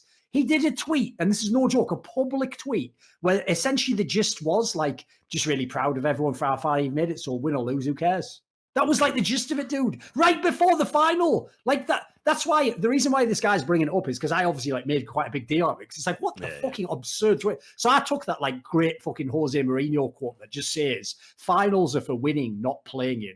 Because at the end of the day, the point is, the only person it's cool to say, oh, I got a silver medal, is if you should really only have the bronze medal, isn't it? If you somehow fluked it and made the silver, cool. But if you were someone who could have won the gold and you get the silver, it's shit. That is objectively failure for you. So to me, the idea that, here's the real story if people haven't figured out what he was doing there. Because his team had lost every game to G2 and thought they were going to lose again. Like a little bitch, he was trying to soften the blow if they lost. As opposed to like a real man, just saying, you know what, I'm in one of the top orgs as well, and I'm your rival, and you beat me every other time, but you know what, this time will be different. And when I beat you this time, this makes up. No, he like a little coward, he thought he was going to lose, so he just softened the blow. And then the joke of it all, the ultimate irony of life, he fucking won the series, you daft little shit. Well, now I'm sure every idiot fan will go, see, well, what you did is take the pressure off him. No, you don't, you're just a coward. You're just a coward, mate. It's like I always say, I've said this to some of the Flashpoint owners, mate, and they don't get it. I've told them, if you're going to sign shit players, what are any of us doing here? The only point in doing this was to win. Either we're here to win and eventually one day have all the best teams, or just fucking quit. Like, just let me know in advance you weren't going to do it, because I'll just be out. Like, I'm not here to be fucking 4th place. I'm here to win or not compete at all. So, last question. Daniel Magnusson, which is the best caster duo in esports history, and why is it Babam plus any pro player? So we'll ignore the second part of the question for obvious reasons, and we'll engage with the first part of. Who would be your pick for the best in history? Who's your shortlist? So it's really hard because, like, I go back. So first of all, I'm from an era where duos weren't even necessarily a thing. Just do I went to the LAN and Source, wasn't it? Yeah. So, well, not just Source. I'm talking about even, pre that with like when shoutcasting first started happening. It's called shoutcasting because it was some cunt using a Winamp plugin. And so very often, because of the tech, it was one guy. It was just one person doing the commentary. I mean, when I started doing casting way back when, in community cups in Source, I was literally in a channel where everyone else was muted on a TeamSpeak. And that's how we used to do it. And you get like 50, 100 people to come in and listen. So the idea of duos is almost, if you only include duos, you discount a lot of the great talent, the truly great talent we've had that's kind of fallen by the wayside as they haven't transitioned into... all the classic ones, DJ Wheat, all of them, they were proper duos. Of course not. Like, so exactly. Like guys, like Red Eye, when he was at the height of his casting, he was never a duo. No, he'd do it with everyone, Yeah, exactly. So, and he'd make it work too. And it's the same with DJ Wheat. There's guys that people have completely forgotten about, guys like Warwick.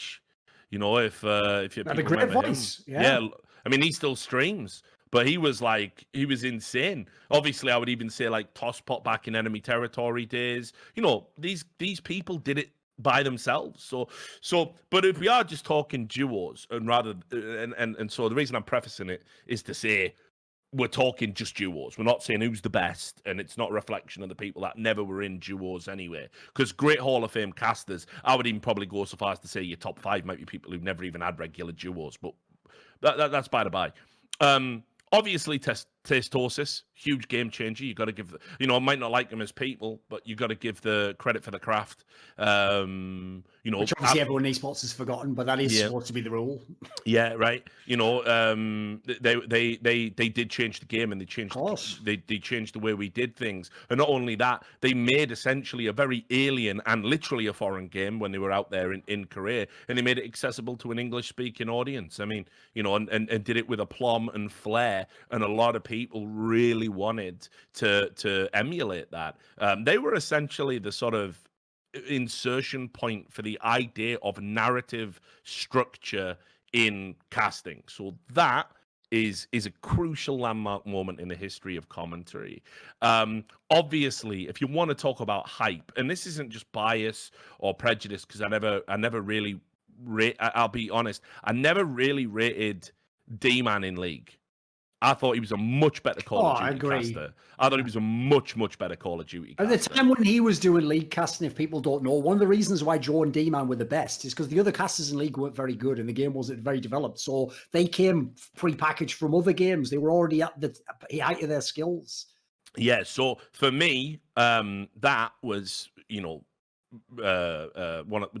one of those things where it was like, D-Man, I felt in League was essentially carried by Joe. I think whenever there was a flub or a mistake in a League cast, it was D-Man that made it, and an old hungover Joe that had to sort of dig him out of the hole and get the cast back on track. But there was something in their interplay because they'd known each other for such a long time. Yeah. They'd come from FPS games, and it was a very brave decision, I would say, by Riot to make people that came from a completely different genre, essentially the voices for European commentary, and I think it worked for them. Actually, it was a experimental take, but that natural hype that FPS commentators know to bringing that to a team fight in a MOBA.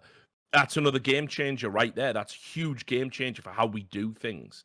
MOBAs up until that point, with the exception, obviously, I know Dota 2 was sort of like looming in the dark, but like you had Breaky CPK over in Heroes and Newith who would really crush it and go absolutely fucking ham sandwich. But a lot of the time, there was a big focus on analysis from the color commentators. The games were very placid, so there'd be these huge like build-ups while you were getting items and stuff. You go back and watch Dota 1 cast. When you watch an original Dota cast, there are very few that are comparable to what Joe and D-Man were doing in League of Legends. So you've got to give it to them. Then, of course, over in CSGO, one of the reasons people always go, CSGO got popular because of skins. Well, prior to the skins being the thing that was essentially the accelerator pad, and Anderson Semler.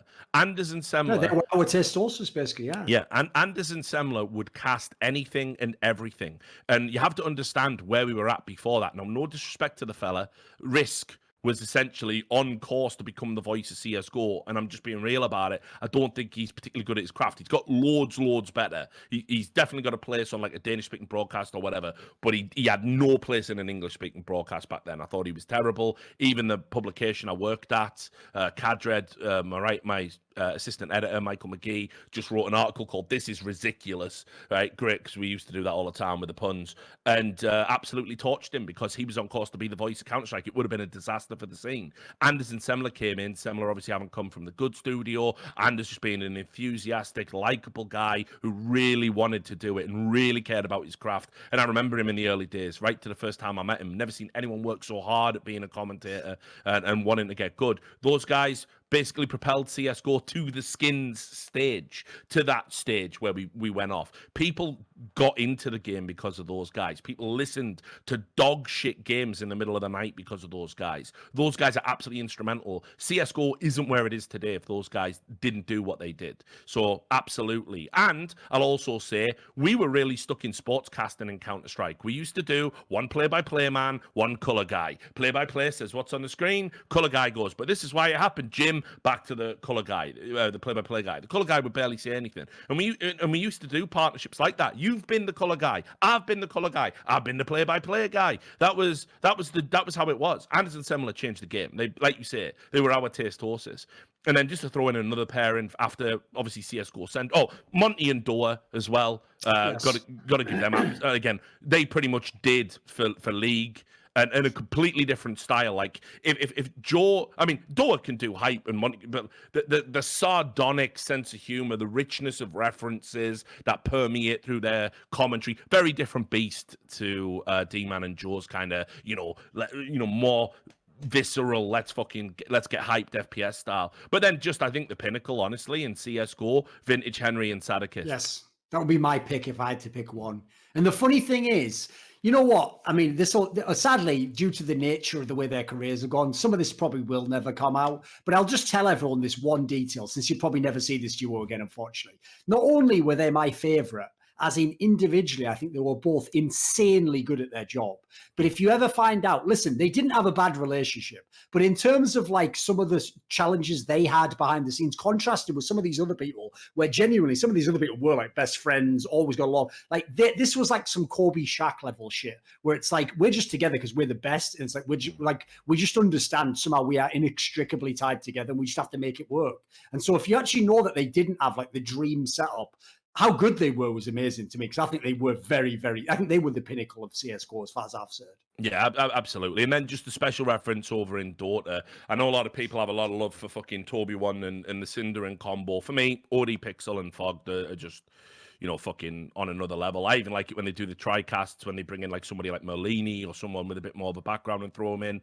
But those two guys are absolutely unbelievably talented, and they always give you a very hyped, Dota cast. OD Pixel is fucking insanely good at his job. It's not to be disparaging about Fog, but OD Pixel for me is like an unbelievably talented member of broadcast talent, and never had the pleasure to work with him. I hope that changes one day. Who knows? So there you go. That's all of the questions. Hope we've answered them thoroughly. If you give $50 on the Patreon, you get to ask one. I look forward to seeing yours increase to 100. Flaksmith, you lost that bet. Sam did it immaculately. Thank God I didn't try it. Anyway, shout out to the sponsors. .com, go to .com/RLS. There's still time to get your bet for the final tomorrow between Vitality and Heroic, so go do that. Remember, they'll match if you deposit $100, they'll match it $300 to have a flutter with. So go sign up and get an account there using my referral code to support the show, support the channel, and obviously as well NordVPN. Go to nordvpn.com/RLS. We've had great uptake from the community. They're probably going to re-sign with us. That's what all indications are. So great job with the community. And remember, I'm not hawking you shit. This is a really good product at a really good price. It's 70% off if you use my referral code. So if you don't have a VPN, trust me, we're getting into times where you're going to want a VPN, especially if you're in the UK or Europe. So make sure you get yourself one. And there we have it. And obviously, shout out to all our patrons. $100 patrons: Jerckysminion, ReykjavikOnSteam, Madams, and AliceTheAlchemist. Our $50 patrons: Jdubs, ButtPounder420, Watchdodge, Christian Davison, Cathal, Siggoh, Rezchi, Miss Alcoholic, Madsen, Adam Edward, Flaksmith, Benakagi, Ehco, Markus Kujanpaa, Tobias Bernasconi, Carve, Daniel Magnusson, Some Made Raisins, Alon, and Sard Sawar. That was by the numbers. We'll be back next week breaking down ESL 1 Cologne. And until then, take care of yourselves.